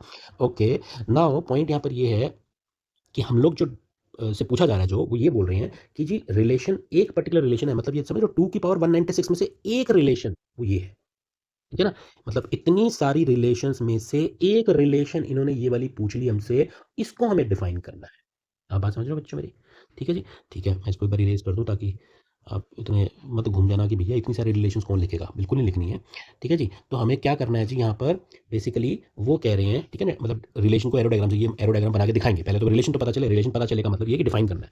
अच्छा, अब अगर मैं इस डेफिनेशन के अंदर जाऊँ तो बच्चों डेफिनेशन क्या दे रखी है हमारे पास? जो रिलेशन डिफाइंड है वो सेट ऑफ ऑर्डर्ड पेयर्स हैं, और वो ऑर्डर्ड पेयर ऐसे जहाँ पर 3x minus Y equals to 0 है। क्या 3x minus Y equals to 0 को मैं y is equal to 3x लिख सकता हूँ? ठीक है जी, मतलब x और y दोनों ही a को बिलोंग कर रहे हैं। ऑर्डर्ड पेयर हमारा x, y है, यानी पहला एलिमेंट x होगा, दूसरा y होगा। तो अगर मैं यहाँ पर रिलेशन डिफाइन करना चाहूँ बच्चों, तो रिलेशन क्या है जी? It is a subset of ordered pair. Ordered pair पूरा नहीं बनाना है, 196 एलिमेंट्स कोई नहीं पूछने वाला आपसे। आपको सिर्फ इस फॉर्मूले को दिमाग में रखते हुए यहाँ पर x की वैल्यू पुट करते चले जाना है। मान लो जी मैं x की वैल्यू सबसे पहले 1 पुट करता हूँ, x की वैल्यू तो यही है ना, y की वैल्यू भी यहीं से आएंगी। ठीक है, x की वैल्यू भी यहीं से आएंगी क्योंकि x और y दोनों a को बिलोंग करने चाहिए, ये रिलेशन है। मतलब जो एक्चुअल सेट है उससे बाहर तो जा ही नहीं सकता ना हमारा x या y कोई भी। तो x इक्वल्स टू 1 है, तो बताओ बच्चों x अगर 1 होगा तो y की वैल्यू कितनी आएगी? मतलब मैं इसी फॉर्मूले में जो मुझे दे रखा है उसे पुट कर दूंगा, 3 इंटू 1 3 आ गई। ठीक है जी, तो इसका मतलब पहला ऑर्डर्ड पेयर जो हमारा आया वो क्या आया जी? 1 3। क्लियर है बच्चों? उसके बाद मैं x की वैल्यू आगे बढ़ता हूँ जी, 2 पुट करता हूँ। 2 पुट करूंगा तो this implies what? y is equal to 3 into 2 यानी 6 हो गया। ठीक है जी, तो हमारा 2 के साथ 6 रिलेट हो जाएगा, ऑर्डर्ड पेयर बन गया। इसके बाद अगर मैं 3 पुट करूंगा तो आप देख रहे हो एक्चुअली में y जो है 3 टाइम्स ऑफ x है। जो आप x पुट कर रहे हो उसको 3 से मल्टीप्लाई कर दो, सीधे सा हिसाब है। ठीक है जी, 1 करा तो 3 आ गया, 2 करा तो 6 आ गया, 3 करेंगे तो 9 आ जाएगा, 4 करेंगे तो कितना आएगा जी? 12 आ जाएगा। 5 करेंगे तो 5 भी इसी का पार्ट है ना, 5 करेंगे तो कितना आएगा? 15। लिखेंगे क्या? बिल्कुल नहीं लिखेंगे, 5 15 बिलोंग नहीं करेगा। क्यों? क्योंकि 15 तो भैया ए का पार्ट ही नहीं है, एलिमेंट ही नहीं है। तो हम यहीं पर इसको रोक देंगे। तो हमारे 4 ही एलिमेंट्स आए हैं इस रिलेशन के अंदर। कहाँ तो हम बात कर रहे थे जी 196 टोटल और 2 की पावर 196, ये सब नहीं करना बच्चों। ठीक है जी, तो बेसिकली हमें यहाँ पर रिलेशन का एक फॉर्मूला सेट बिल्डर फॉर्म में दे रखा था, इसको हमने डिफाइन किया और डिफाइन करने के साथ हमने लिखा कि y 3x था, तो हमारे पास 4 एलिमेंट्स इसके अंदर आ गए। ये हमारा रिलेशन है, डिफाइन कर दिया हमने रिलेशन। ठीक है जी, इस फॉर्मूले के हिसाब से, इस रूल के हिसाब से, ये सेट बिल्डर का रूल दे रखा था, हमने सेट बिल्ड कर दिया रोस्टर फॉर्म में। अब यहाँ से वो पूछते हैं जी डोमेन बताओ, कोडोमेन बताओ, रेंज बताओ, उसके बाद इसको रिलेशन को एरो डायग्राम से शो भी करो। ठीक है जी, चलो जी पहले एरो डायग्राम बता देता हूँ, बड़ा आसान सा है। 1 3 से रिलेटेड है, तो 1 3 से रिलेटेड है तो बेटा 1 3 का हम आपस में इनको ज्वाइन कर देंगे और यहाँ लगा देंगे एरो। 2 को 6 से ज्वाइन कर देंगे। ठीक है जी, 2 को 6 से ज्वाइन कर देंगे, ये एरो बना देंगे। 3 को हमें 9 से ज्वाइन करवाना है तो 3 को 9 से ज्वाइन करवा देंगे। ठीक है जी, और उसके बाद हमने 4 को 12 से ज्वाइन करवाना है। ठीक है जी, तो 4 को 12 से भी जोड़ देते हैं। ठीक है, ये हमारे पास आ गई जी arrow diagram for this particular question. Clear है जी, ये आ गए। ठीक है जी, नंबर मिल गया आपको 2। ओके, आगे बढ़ते हैं जी डोमेन, कोडोमेन और रेंज। डोमेन, कोडोमेन, रेंज क्या होता है? डोमेन होता है जी set of all the first numbers, first element of all the ordered pairs. जितने भी रिलेशन के अंदर ऑर्डर्ड पेयर बने, चाहे वो 1 बन रहा है, 4 बन रहा है, 40 बन रहे हैं, जितने भी पहले एलिमेंट्स हैं ऑर्डर्ड पेयर के अंदर, उनका सेट जो होता है बच्चों, उसको हम डोमेन बोलते हैं। ठीक है जी, रिपीटिशन नहीं होगी। 1 2 3 4 पहला एलिमेंट हर ऑर्डर्ड पेयर से उठा लो। अगर कहीं रिपीट हो रहा है तो उसको एक ही बार लिख दो, अदरवाइज सारे के सारे लिख देने हैं आपने। और ये जो सेट बना ये डोमेन हो जाएगा। ये डोमेन जो होता है ये पहला सेट होता है। ये यहाँ से डोमेन निकल आया, तो पहले सेट में मेरे पास जो आया था वो क्या आया जी, 1 2 3 4 5 तो हो ही नहीं सकता, क्योंकि 5 के साथ तो मैं किसी को रिलेट नहीं कर पाऊंगा एज पर दिस फॉर्मूला। 5 का अगर x की वैल्यू 5 पुट कर रहा हूँ तो y तो 15 आ रहा है, 15 तो सेट से ही बाहर निकल रहा है, तो 15 तो है ही नहीं, तो मैं रिलेट कैसे कराऊंगा, तो वो नहीं आएगा इसके अंदर। तो 1 2 3 4 हमारा डोमेन बन गया। अच्छा जी, को डोमेन जो होता है वो एक्चुअली में सेट बी जो होता है, एक्चुअली यहाँ पर सेट बी जो है वो खुद ही ए है, अदरवाइज सेट बी जो पूरा सेट होता है, you know the whole set, उसको हम लोग क्या बोलते हैं जी, को डोमेन। ठीक है। और जो सेकंड एलिमेंट्स, फर्स्ट एलिमेंट को तो हमने डोमेन बोल दिया, अब जो सेकंड एलिमेंट होता है बच्चों ऑर्डर्ड पेयर का, उसका जो सेट बनाया जाता है उसको हम बोलते हैं रेंज। सीधी सी बात है जी। ये हो गया जी फर्स्ट एलिमेंट वाले, को डोमेन हो गया जी सेट बी, ठीक है, और रेंज हो गया जी सेकंड एलिमेंट्स। ध्यान रखना आपने, तो फर्स्ट एलिमेंट डोमेन है, सेकंड एलिमेंट रेंज है, और सेट बी जो है वो पूरे का पूरा को डोमेन है। क्लियर है बच्चों? ठीक है, एरो डायग्राम से डिनोट कर दिया, रिलेशन को हमने डिफाइन कर दिया, सेट बिल्डर और रोस्टर फॉर्म में डिफाइन कैसे करना है इस रिलेशन को वो भी हमने देख लिया। ठीक है जी, और प्रैक्टिस करते हैं, क्लैरिटी मिलेगी बच्चों। अच्छा जी, अब क्वेश्चन नंबर 2 जो है वो बिल्कुल वैसा ही है जैसे क्वेश्चन नंबर 1 किया। इनफैक्ट लगभग सारे क्वेश्चंस बच्चों देख रहे हैं आप, सभी क्वेश्चंस के अंदर हमें रिलेशन को डिफाइन करना है, उनको रोस्टर फॉर्म के अंदर लिखना है, एलिमेंट्स बताने हैं, उसके बाद उनको एरो डायग्राम से दिखाना है, साथ ही साथ डोमेन एंड रेंज बतानी है। ठीक है जी, तो ये तो सीधे सीधे से क्वेश्चन हैं, तो प्रैक्टिस करेंगे हो जाएगा जी। सेकंड क्वेश्चन एक बार देख लेते हैं, जैसे फर्स्ट किया वैसे ही सेकंड है। इसमें क्या बोल रहे हैं कि रिलेशन जो डिफाइन कर रखी है, मैं इसको एक बार लिख के बता देता हूँ जी, कि इसके अंदर एक्स वाई यानी वो वाले ऑर्डर्ड पेयर्स आएंगे such that Y is equal to x plus 5। ठीक है जी, जहां पर कि x जो है is a natural number less than 4। ठीक है, x जो है वो लेस देन 4 है। ठीक है बेटा, इसको सिंबॉलिकली लिख दिया मैंने यहाँ पे। और साथ ही एक चीज और बता रखी है कि एक्स वाई जो बिलोंग करेंगे वो नेचुरल नंबर को करेंगे। ठीक है जी, तो मतलब ये है कि जो हमारे ऑर्डर्ड पेयर बनेंगे उसमें x और y दोनों नेचुरल नंबर होंगे। नेचुरल नंबर होंगे, अगर कोई लिमिट नहीं लगाएंगे फिर तो इन्फिनिट नेचुरल नंबर हो सकते हैं, पता नहीं कितनी ही रिलेशंस बन जाएंगी, कितने ही ऑर्डर पेयर बना लिए जाएंगे। कंडीशन दे रखी है, कंडीशन ये है पहली चीज तो x लेस देन 5 होना चाहिए, सॉरी लेस देन 4 होना चाहिए, और y जो है वो x प्लस 5 होगा। तो यहाँ से सीधा सीधा अगर हम रोस्टर फॉर्म बनाना चाहें बच्चों, x less then 4 natural number है x, तो x की वैल्यूज क्या क्या हो सकती हैं, अगर मैं पहली x की वैल्यू लूँ तो क्या वो 1 हो सकती है, ऑफकोर्स पहला नेचुरल नंबर 1 लेस देन 4 है वो। अगर मैं यहाँ पर x की वैल्यू 1 पुट कर दूँ, y is equal to 1 plus 5, तो बच्चों y क्या आ जाएगा 6। क्लियर है जी, सीधी सी बात है ना, y is equal to x plus 5 में मैं x की वैल्यू 1 पुट कर रहा हूँ, x की वैल्यू 1 पुट करूंगा तो y is equal to 1 plus 5, that mean 6 आ गया, हो गया काम। क्लियर है, ओके जी। अब 1 दूसरा क्या आएगा जी, 1 के बाद x का नंबर किस पे चलेगा, 2 पे, 2 रखता हूँ तो 2 प्लस 5 7 हो गया। ठीक है जी, अब मैं 3 रख सकता हूँ, बिल्कुल रख सकता हूँ, 3 की वैल्यू पुट करो, x की वैल्यू 3 पुट करता हूँ तो 3 प्लस 5 8 आ गया। 4 पुट कर सकता हूँ, बिल्कुल नहीं कर सकते जी, x लेस देन 4 है, इक्वल टू का सिंबल नहीं लिखा हुआ यहाँ पे साथ में, ध्यान रखना आपने। बस यही हम खत्म कर देंगे इसको। ठीक है जी, 4 नहीं आएगा तो आगे का तो मतलब ही नहीं है, लेस देन 4 होना चाहिए, लेस देन 4 1 2 3 होते हैं। ठीक है जी, ये हमारा रोस्टर फॉर्म बन गया। अब भैया यहीं से अगर मेरे को डोमेन बताना होगा तो डोमेन क्या आएगा इसमें, ठीक है ना, डोमेन ऑफ आर। ठीक है जी, डोमेन ऑफ आर हो जाएगा। ओके, इसको मैं थोड़ा इस तरीके से बताता हूँ आपको। तो डोमेन ऑफ आर जो है, क्या बताया था जी, पहले एलिमेंट्स जो हैं वो डोमेन को बिलोंग करते हैं, उनको डोमेन बोला जाता है, यानी पहले एलिमेंट्स का सेट 1 2 3 हमारा इसमें डोमेन बन गया बच्चों। और रेंज क्या होता है जी, सेकंड एलिमेंट्स, सेकंड एलिमेंट कौन कौन से आए हैं, 6 7 8, हो गया काम। क्लियर है, डोमेन और रेंज पूछा था उन्होंने, हमने डोमेन रेंज बता दिया है, रोस्टर फॉर्म भी बता दिया है, ऑल्दो इन्होंने एरो डायग्राम नहीं पूछा है, अगर वो बताना चाहें तो बिल्कुल इसी तरीके से एरो डायग्राम भी बन जाएगा। ठीक है जी, तो ये हमारे पास इसका आंसर आ गया। ठीक है जो, तो इस तरीके से ये वाले क्वेश्चन आप कर सकते हैं। क्लियर है, अब इसमें हम लोग क्या कर लें जी, लेट्स से हम क्वेश्चन नंबर 5 करते हैं, चलिए 5 पे पढ़ते हैं, इसको मैं इरेज कर देता हूँ पूरा। आ जाओ बच्चों, अब देख लेते हैं क्वेश्चन नंबर 5, इसमें क्या बोल रहे हैं जी, ए दे रखा है हमें 1 2 3 4 एंड 6। ठीक है जी, 5 नहीं है इसके अंदर। ओके, तो let R be the relation on A. ठीक है जी, ये बेटा रिलेशन ऑन ए बताया था, याद है, ए से ए पे रिलेशन होती है, अगर ए और बी सेट दोनों सेम होते हैं तो हम ऐसा बोलते हैं रिलेशन ऑन ए, यानी जो पहला सेट है वो भी ए है और दूसरा सेट जो है बी वो भी ए ही है, यानी ए बी जो बिलोंग करेंगे वो दोनों ए को बिलोंग करेंगे हमारे। ठीक है, पहला एलिमेंट और दूसरा एलिमेंट ऑर्डर्ड पेयर के अंदर। और कंडीशन दे रखी है इसके अंदर कि B is exactly divisible by A. और क्या मतलब है इसका जी, हमें आर के अंदर वो वाले एलिमेंट्स रखने हैं जिसमें पहला एलिमेंट, मान लीजिए ए को हम 1 ले लेते हैं, और दूसरा इनमें रिलेशन ये है कि जो दूसरा एलिमेंट यहाँ पर हम लिखेंगे वो पहले वाले से एग्जैक्टली डिविजिबल होना चाहिए। इसका मतलब पहले वाला दूसरे वाले को डिवाइड करना चाहिए, डिवाइजर होना चाहिए। तो अगर मैं 1 1 लिखूँ तो ये बात समझ में आती है बच्चों? 1 1 का डिवाइजर है और ये वाला 1 इससे डिविजिबल है। बिल्कुल ठीक है जी। आगे बढ़ सकते हैं। 1 के साथ और किस-किस को ये 1 डिवाइड करता है? तो 1 तो देखोगे बच्चों सबको ही डिवाइड करता है। तो 1 के साथ तो मैं सारे एलिमेंट्स को लिख दूँगा। 1 1 1 2 1 3 1 4 1 6 सारे ही आ जाएँगे। ठीक है जी। इसमें आप देख सकते हैं जो बी एलिमेंट है इन सारे ऑर्डर्ड पेयर में ये ए से डिविजिबल हो रहा है एग्ज़ैक्टली। ठीक है जी। क्लियर है? डिविजिबल समझ रहे हैं आप?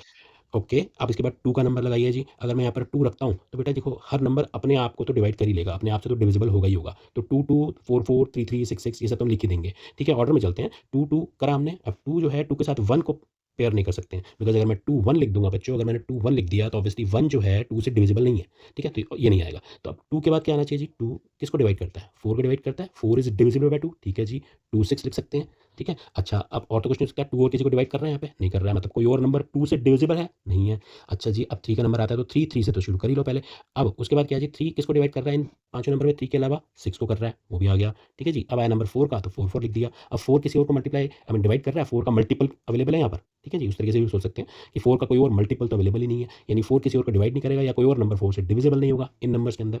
तो यही खत्म हो गया जी। अब रह गया 6, तो 6 तो अकेला 6 से ही डिविजिबल है, दैट्स इट। तो इसके अलावा कोई और नंबर्स आएँगे नहीं, ऑर्डर पेयर आएँगे नहीं इसके अंदर। तो हमारा ये बन गया जी रिलेशन, जिसको हम इन्होंने पूछा कि डिफाइन करिए आर को where B is exactly divisible by A, write R in the roster form. तो बच्चों ये हो गया आपका फर्स्ट पार्ट का आंसर। सेकंड पार्ट में वो क्या बोल रहे हैं जी? Find the domain of R. तो बच्चों डोमेन तो हमने बात करी थी, जो फर्स्ट एलिमेंट्स होते हैं वो डोमेन होते हैं। ठीक है जी, जितने भी ऑर्डर पेयर हैं उनके सारे फर्स्ट एलिमेंट को उठा के लिख दो। और क्योंकि डोमेन जो है एक सेट है, तो सेट में बच्चों हम बार बार बोलते हैं कि जी हमें एलिमेंट को रिपीट करके नहीं लिखना होता है, सारे एलिमेंट्स हम लिख देंगे तो हमें दिखाई दे रहा है जी सारे एलिमेंट्स जो हैं वो ये हैं जो एक्चुअली में ए के अंदर हैं, यानी जो सेट ए है वही इसका डोमेन भी हो गया इस रिलेशन का।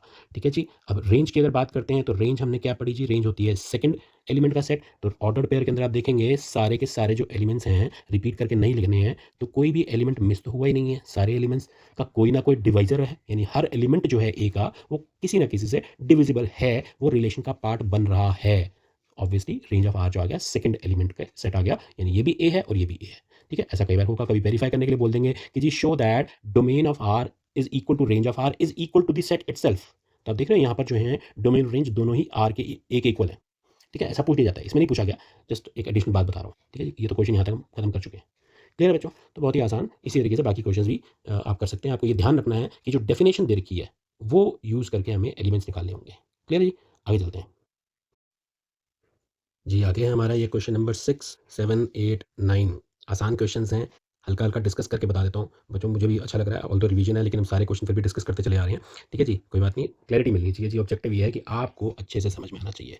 ठीक है जी, टाइम ज़्यादा लग रहा है दैट्स सेकेंडरी थिंग। तो जी सिक्स्थ क्वेश्चन जो है वो बड़ा ही आसान है। Determine the domain and range of the relation R defined by this condition. क्या कंडीशन है जी? अच्छा, यहाँ पर देखो इसमें ना ए नहीं दे रखा, मतलब ए और बी कुछ भी नहीं लिखा हुआ, समझ रहे हो? कई बार ऐसा भी डिफाइन कर दिया जाएगा कि कोई सेट नहीं दे रखा, वो इसी आर के अंदर ही सब कुछ लिखा हुआ है कि जी ए से ए रिलेशन या ए से बी रिलेशन, जैसा हम लोग देख रहे हैं पहले क्वेश्चन के अंदर वो लिखा होता था, इसमें ऐसा नहीं लिखा हुआ। ठीक है, ये भी एक तरीका होता है लिखने का। ठीक है, अब यहाँ पर वो क्या बोल रहे हैं जी, आर जो है वो एक्स कॉमा एक्स प्लस 5 है, यानी ऑर्डर्ड पेयर जो बनेंगे वो उसमें पहला एलिमेंट एक्स होगा और दूसरा एलिमेंट उससे पहले वाले से 5 ज़्यादा होगा। अगर मैं सिंपल सी भाषा में बोलूँ तो जी एक्स की वैल्यू क्या क्या हो सकती है यहाँ पर? ठीक है, ये डेफिनेशन देखी है। तो अगर मैं रोस्टर फॉर्म में लिखना चाहूँगा आर को, तो बच्चों क्या लिखूंगा? पहला एलिमेंट एक्स क्या हो सकता है? 0। ठीक है जी, मतलब 0 की वैल्यू 0 लिख सकते हैं, ऑर्डर पेयर की फॉर्म में लिखेंगे। अगर मैंने एक्स 0 लिखा बच्चों, तो वाई यानी कि ये वाला जो सेकंड जो ऑर्डर पेयर का एलिमेंट होता है वो क्या हो जाएगा? 5, 0 प्लस 5। अब अगर मैं उसके बाद 1 लिखूंगा तो कितना हो जाएगा जी? 6 हो जाएगा, मतलब 5 ज़्यादा है बेसिकली। ठीक है जी, 2 है तो 7 हो जाएगा, ओके, 3 है तो 8 हो जाएगा, 4 है तो 9 हो जाएगा, एक्स की वैल्यू 5 है तो 10 हो जाएगी। खत्म है जी, 5 तक लेके जाना था हमें यहाँ पर। ठीक है, ये हो गया क्वेश्चन। अब डोमेन और रेंज पूछ रहे हैं, तो भैया इसके अंदर डोमेन क्या आएगी? डोमेन ऑफ एफ जो होगा, सॉरी डोमेन ऑफ आर जो होगा इसमें, वो क्या आएगा जी? सेट 0 1 2 3 4 5 सारे एलिमेंट्स को तो हमने यूज़ कर ही लिया जो इधर लिखे हुए थे। ठीक है, आप देख रहे हैं सारे एलिमेंट्स जो यहाँ लिखे हुए हैं इन सबको हमने यूज़ कर लिया। तो 0 1 2 3 4 5 जो हमारे एक्स जो होता है पहला एलिमेंट ऑर्डर पेयर का, उसको डोमेन बोलते हैं। तो डोमेन हमारा ये आ गया जी। अब रेंज की अगर बात करूंगा तो हमें क्या लिखना होता है जी? Elements, second elements of the order pair क्या आए हैं जी? वो डिफरेंट है जी, 5 6 7 8 9 और 10। ये हमारा रेंज आ गया, काम खत्म। ठीक है जी। तो इस तरीके से आप देख सकते हैं। अच्छा जी, 7th क्वेश्चन भी बड़ा आसान सा है। Write the relation R where X and X cube, ठीक है, जो क्या लिखा हुआ है जी, इसको क्लियर दिखाता हूँ। क्या लिखा हुआ है? एक्स क्यूब है, x comma x cube and x is a prime number less than 10। तो बच्चों पहले तो अगर मैं बात करूँ, प्राइम नंबर्स आप जानते हैं कौन से होते हैं, ठीक है जी, कहाँ से शुरू होते हैं? 2 से, 2, 3, 5, 7 एंड सो ऑन, 11 होता है उसके बाद। हमें तो 11 नहीं चाहिए, प्राइम नंबर लेस देन 10 की बात हो रही है। इसका मतलब हम सिर्फ इन 4 एलिमेंट्स की बात करेंगे और रोस्टर फॉर्म में लिखना है, यानी हमारा ये x है, तो x की वैल्यूज तो जी ये हो सकती है 2, 3, 5, 7। तो अगर x की वैल्यूज ये हो सकती हैं, तो y की वैल्यू यानी कि सेकंड एलिमेंट की वैल्यू क्या है जी? एक्स क्यूब है, ठीक है जी। तो हो जाएगा ये, कितना हो जाएगा जी? 2 क्यूब हो जाएगा, पहला एलिमेंट 2 क्यूब लिख देंगे। आई मीन पहला मेरा मतलब है कि x अगर हमने 2 लिखा तो y कितना हो जाएगा? 2 क्यूब, 8 हो जाएगा। 3 है तो 27 हो जाएगा। तो ये आप इजीली बता सकते हैं और इसके अंदर भी अगर डोमेन रेंज पूछा जाएगा तो आप बता सकते हैं। ठीक है बच्चों, तो इस तरीके से ये क्वेश्चन क्लियरली आप कर सकते हैं। Find the number of relations पूछा है, तो ये तो हम पहली बात कर चुके हैं। Remember that number of relations क्या होते हैं? नंबर ऑफ सबसेट्स, यानी ए जो है number of A. In question number 8 अगर हम बात करें, नंबर ऑफ ए यानी number of elements of A कितने हैं? 3 हैं, और number of elements of B कितने हैं जी? 2 हैं। तो number of A into B कितने होंगे? कार्टेशियन प्रोडक्ट के अंदर बात करते थे ना, नंबर ऑफ एलिमेंट्स क्या आते हैं जी? मल्टीप्लाई करके। और अब इसके जो सबसेट्स बनेंगे ए इंटू बी के, कार्टेशियन प्रोडक्ट ए और बी का सबसेट्स बनेंगे 2 पावर 6, और यही हमारा जो सबसेट्स होते हैं वही रिलेशंस होते हैं। तो 2 पावर 6 जो है वो नंबर ऑफ रिलेशंस हो जाएंगे। ठीक है जी, तो ये हम रिलेशंस देख सकते हैं। This will be how much? 2 power 6 directly याद होना चाहिए बच्चों, ये हमारा 64 रिलेशंस इसके अंदर बन सकते हैं। क्लियर है बच्चों? तो बाकी ये क्वेश्चन आप प्रैक्टिस करिएगा। आगे बढ़ते हैं।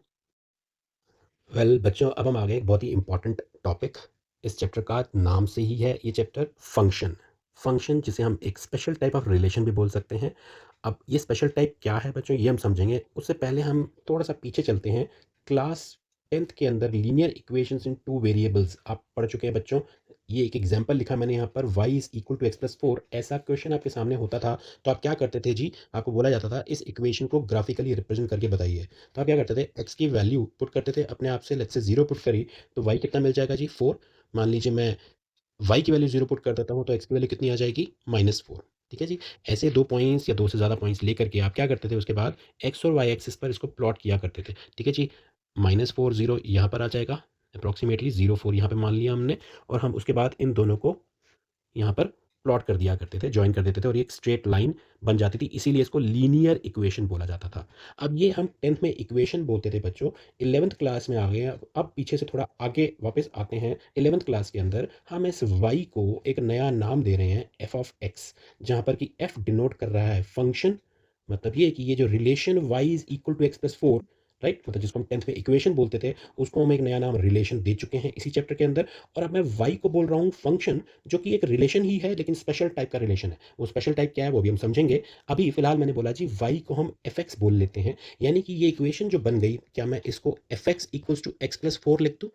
ओके जी। अब मैं इसको फर्दर अगर डिस्क्राइब करूं समझने के लिए बच्चों, आप इस f को एक रूल मान लीजिए, या फिर और आसान शब्दों में बच्चों मैं कहूँ जी, मेरे शब्दों में अगर समझो तो मैं इसको मशीन बोलूँगा। मशीन ऐसी कि उसके अंदर x एज एन इनपुट जाता है और y, ये जो पूरा ये y है, fx को हम y तो मान रहे हैं ना, तो ये जो y है इस पर्टिकुलर एग्जाम्पल में x प्लस 4 है, इसको मैं आउटपुट बोल रहा हूँ। मतलब ये कि इस मशीन f के अंदर जिसमें एक रूल ये लगा हुआ है कि जो भी इनपुट जाएगा आउटपुट उसका 4 ज़्यादा होगा, मतलब इनपुट से 4 ज़्यादा होगा आउटपुट। ये इस रूल का मतलब है। बड़ा क्लियरली दिखाई दे रहा है हमें? ये बात समझ में आ रही है बच्चों?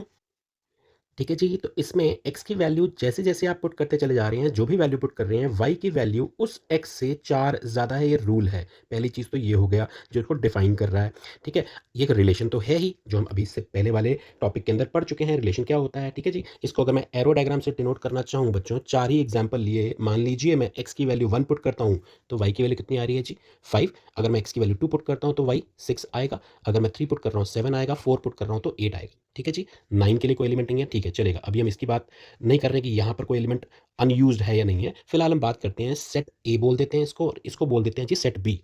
ठीक है जी, ये हम पढ़ चुके हैं अभी, डोमेन रेंज को डोमेन रिलेशन के अंदर पढ़ा, वही कॉन्सेप्ट जो है अब हम फंक्शन में भी पढ़ेंगे।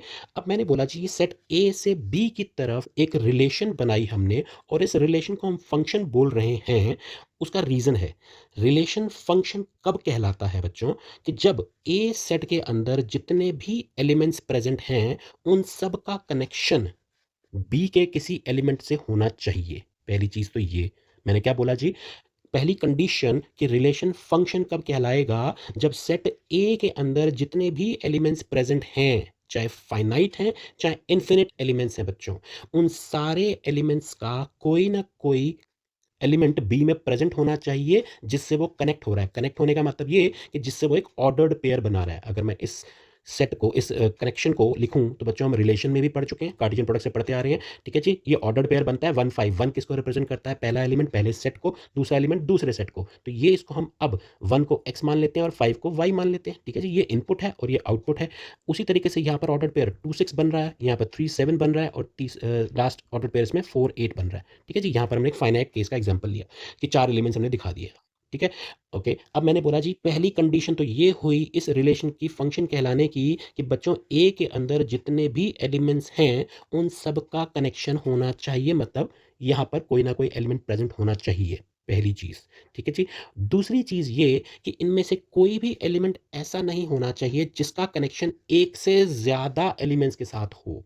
मतलब ये कि अगर मैं यहाँ पर बोलूँ कि जी 4 जो है 8 से तो कनेक्टेड है ही, साथ ही वो 9 से भी कनेक्टेड है। बच्चों ये रिलेशन तो ज़रूर कहलाएगा, बट ऐसे केस में अगर ये 4 8 से भी कनेक्टेड है और 9 से भी कनेक्टेड है तो फिर ये फंक्शन नहीं कहलाएगा।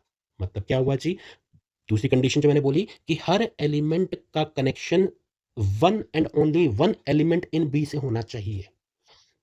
ठीक है जी, इसको हम थोड़ा और एरो डायग्राम से समझेंगे, अभी और एग्जांपल्स बताता हूँ बच्चों। मैं रिपीट कर रहा हूँ दो कंडीशंस, ये बहुत ही इंपॉर्टेंट है ये जानने के लिए, ये बताने के लिए कि कोई भी रिलेशन फंक्शन कब होगा, जब सेट ए के अंदर हर एलिमेंट का कोई ना कोई एलिमेंट बी में होना चाहिए जिससे वो कनेक्ट हो रहा है, जिससे वो ऑर्डर्ड पेयर बना रहा है, पहली कंडीशन। दूसरी कंडीशन ये कि इसमें से कोई भी एलिमेंट एक से ज़्यादा एलिमेंट्स के साथ कनेक्ट नहीं होना चाहिए। ठीक है जी।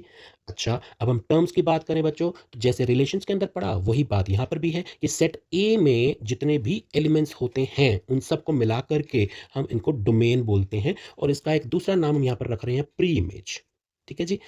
और यहाँ सेट बी को हम लोग, जैसे हमने वहां पर बोला कि सेट बी के अंदर सारे एलिमेंट्स यानी 5 6 7 8 और 9 ये मिलकर के को डोमेन बनेंगे, और जो एलिमेंट्स कनेक्टेड हैं उनका सेट मिलकर के रेंज बनता है, और यहाँ पर उसको हम इमेज बोल रहे हैं। तो जब हमें प्री इमेज और इमेज का मतलब समझ में आ गया, प्री इमेज को मैं अपने शब्दों में बोलूँ तो जी बच्चों ऑब्जेक्ट बोल देते हैं, एक ऑब्जेक्ट जिसकी इमेज है। ठीक है जी, इमेज पढ़ते हैं नॉर्मल इंग्लिश लैंग्वेज के अंदर भी बात करें तो इमेज क्या है जी? इमेज मतलब परछाई। ठीक है जी, वो किसी ऑब्जेक्ट की ही होगी, कोई ऑब्जेक्ट की इमेज बन रही है।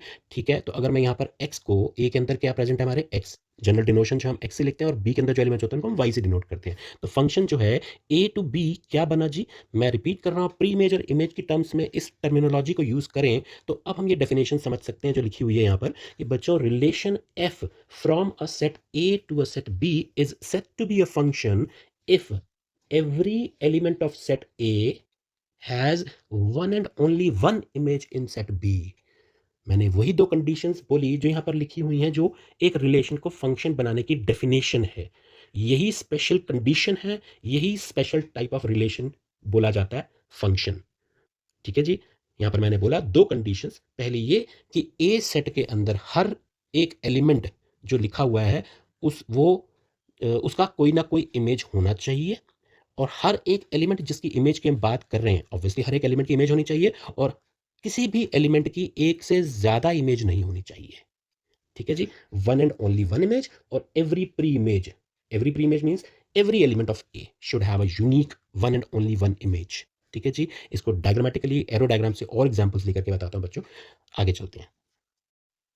जैसे यहाँ पर फंक्शन समझने के लिए मैंने कुछ एरो डायग्राम्स अलग अलग केसेस में बना दिए हैं। अब हम ये जानेंगे यहाँ पर कि कौन इनमें से फंक्शन है और कौन नहीं है। रिलेशंस तो सारी हैं, ये जितने भी दिखाई दे रहे हैं एरो डायग्राम से जब भी कनेक्ट करते हैं ए सेट के एलिमेंट्स को बी सेट के एलिमेंट से कनेक्ट करा तो वो रिलेशन तो बन ही गया। ठीक है जी, रिलेशन है, लेकिन वो फंक्शन है या नहीं है ये हम कैसे जानेंगे? अगेन मैंने बताया दो चीज़ें देखनी है कि जी ए के अंदर हर एलिमेंट यूटिलाइज होना चाहिए, मतलब ये कि उसकी कोई ना कोई इमेज होनी चाहिए, और दूसरा कि उसकी एक से ज़्यादा इमेज नहीं होनी चाहिए। बच्चों यहाँ पर मैंने एक सन बनाया हुआ है यहाँ पर। ये कॉन्सेप्ट क्या है जी? ये कॉन्सेप्ट आप दिमाग में अच्छे से डाल लीजिए, इससे आप कभी भी इस कॉन्सेप्ट को नहीं भूलेंगे। कॉन्सेप्ट क्या मैं बोल रहा हूँ, मान लीजिए जी यहाँ पर सनलाइट है, और ये मतलब सनलाइट को मान लेते हैं जी सोर्स ऑफ लाइट। यहाँ पर ऑफ कोर्स एक फंक्शन को जो डिफाइन करना है हमें वो ये है कि ए के अंदर जितने भी प्री इमेजेस हैं, जो एलिमेंट्स हैं जिनको हम प्री इमेज बोल रहे हैं, और मैंने बोला कि जी मैं अपनी टर्म्स में इसको ऑब्जेक्ट बोल रहा हूँ, तो जी आप देखेंगे हर ऑब्जेक्ट की under one source of light एक ना एक इमेज ज़रूर होती है।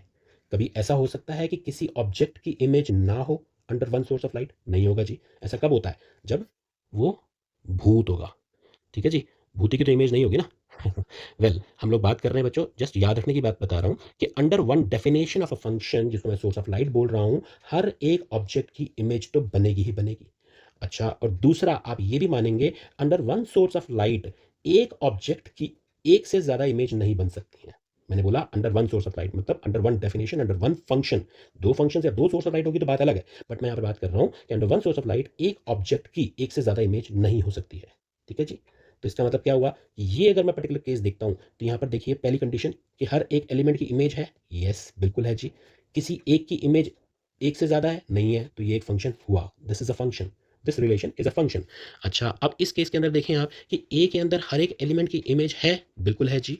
एक ऑब्जेक्ट की इमेज एक से ज़्यादा है। एक से ज़्यादा है का मतलब ये कि एक ही की इमेज, इसकी इमेज मान लीजिए ये वन है, इसकी इमेज यहाँ पर ए है फॉर एग्जाम्पल।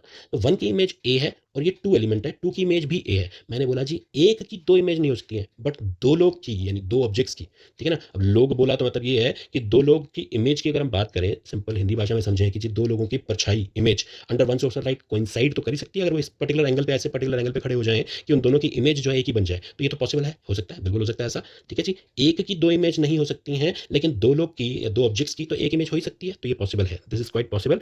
ठीक है जी। यहाँ पर एलिमेंट बच जाएं बी के अंदर जिनकी प्री इमेज नहीं है, चलेगा, कोई प्रॉब्लम नहीं है। ये तो डोमेन को डोमेन और रेंज का कॉन्सेप्ट हम पढ़ ही चुके हैं। जो एलिमेंट्स जो इमेजेस हैं उनको क्या बोलते हैं जी, रेंज, और सारे मिलाकर के को डोमेन बोलते हैं। जिनकी जो इमेज वो है जिनकी कोई प्री इमेज नहीं है, तो उसको भी मिला लेंगे तो वो को डोमेन बन जाता है, सेट बी।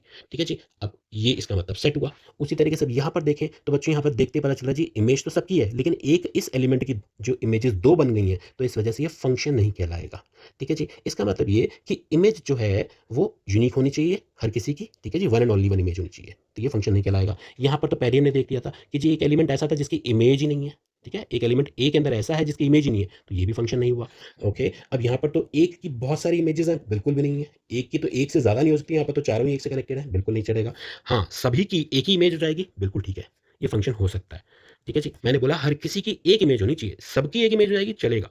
ओके बच्चों, ठीक है जी, क्लियर है। अब इसी में एक्सरसाइज 2.3 के अंदर आपको पूछा गया है, इसमें भी यही कॉन्सेप्ट जो मैंने आपको एरो डायग्राम से बताया बच्चों, उसी को ही आप देख सकते हो। बेसिकली हमें यहाँ पर ये देखना है कि जी जो इमेज की बात कर रहे हैं हम यहाँ पर, ठीक है, बड़ा आसान सा तरीका। आप जैसे यहाँ पर देखिए 2 1 से कनेक्टेड है, 5 1 से कनेक्टेड है, 8 1 से, मतलब सभी की एक ही कॉमन इमेज है। पहले वाले एलिमेंट जो होते हैं प्री इमेजेस या ऑब्जेक्ट्स बोल लीजिए, और दूसरा वाला जो है, ठीक है जी, आप देख रहे हैं फर्स्ट पार्ट के अंदर क्या लिखा हुआ है कि हर कोई एलिमेंट जो है, अगर मैं इसको एरो डायग्राम बनाऊं तो 2 5 8 एंड सो ऑन, वो सब किससे कनेक्टेड है, एक सिंगल इमेज 1 से, सारे एलिमेंट्स। तो ये तो फंक्शन होता है, ये हमने देखा यहाँ पर एरो डायग्राम में, ये फंक्शन है। सेकंड वाले पार्ट के अंदर वो क्या बोल रहे हैं जी कि 2 की 1 से, 4 की 2 से, इस तरीके से चल रहा है। ओके, अब यहाँ पर एक चीज जो बड़ी आसान सी है देखने वाली कि पहला एलिमेंट रिपीट नहीं होना चाहिए, सेकंड एलिमेंट रिपीट हो जाए चलेगा। रिपीट का मतलब ये कि मैंने बताया ना कि ये वाली इमेज जो है हर किसी की यहाँ पर है, तो एक तरह से ये रिपीट हो रहा है। जैसे यहाँ पर देखा 1 1 1, तो सेकंड एलिमेंट जो है रिपीट हो रहा है, तो चलेगा। फर्स्ट एलिमेंट जो है वो रिपीट नहीं होना चाहिए इन ऑर्डर्ड पेयर्स। जैसा कि थर्ड केस, तो सेकंड केस क्या हुआ जी, सेकंड केस में 2 4 6 8 10 12 14, बिल्कुल ठीक है जी, सबकी इमेज है और सेम है या डिफरेंट है उसका मतलब नहीं है, ठीक है ना। पहला एलिमेंट रिपीट नहीं होना चाहिए, पहला एलिमेंट रिपीट हो गया इसका मतलब ये कि एक ही की दो इमेज हो गई, जैसे कि यहाँ पर दे दिया 1 3 1 5, तो सेकंड वाला तो फंक्शन है, सेकंड वाला फंक्शन है।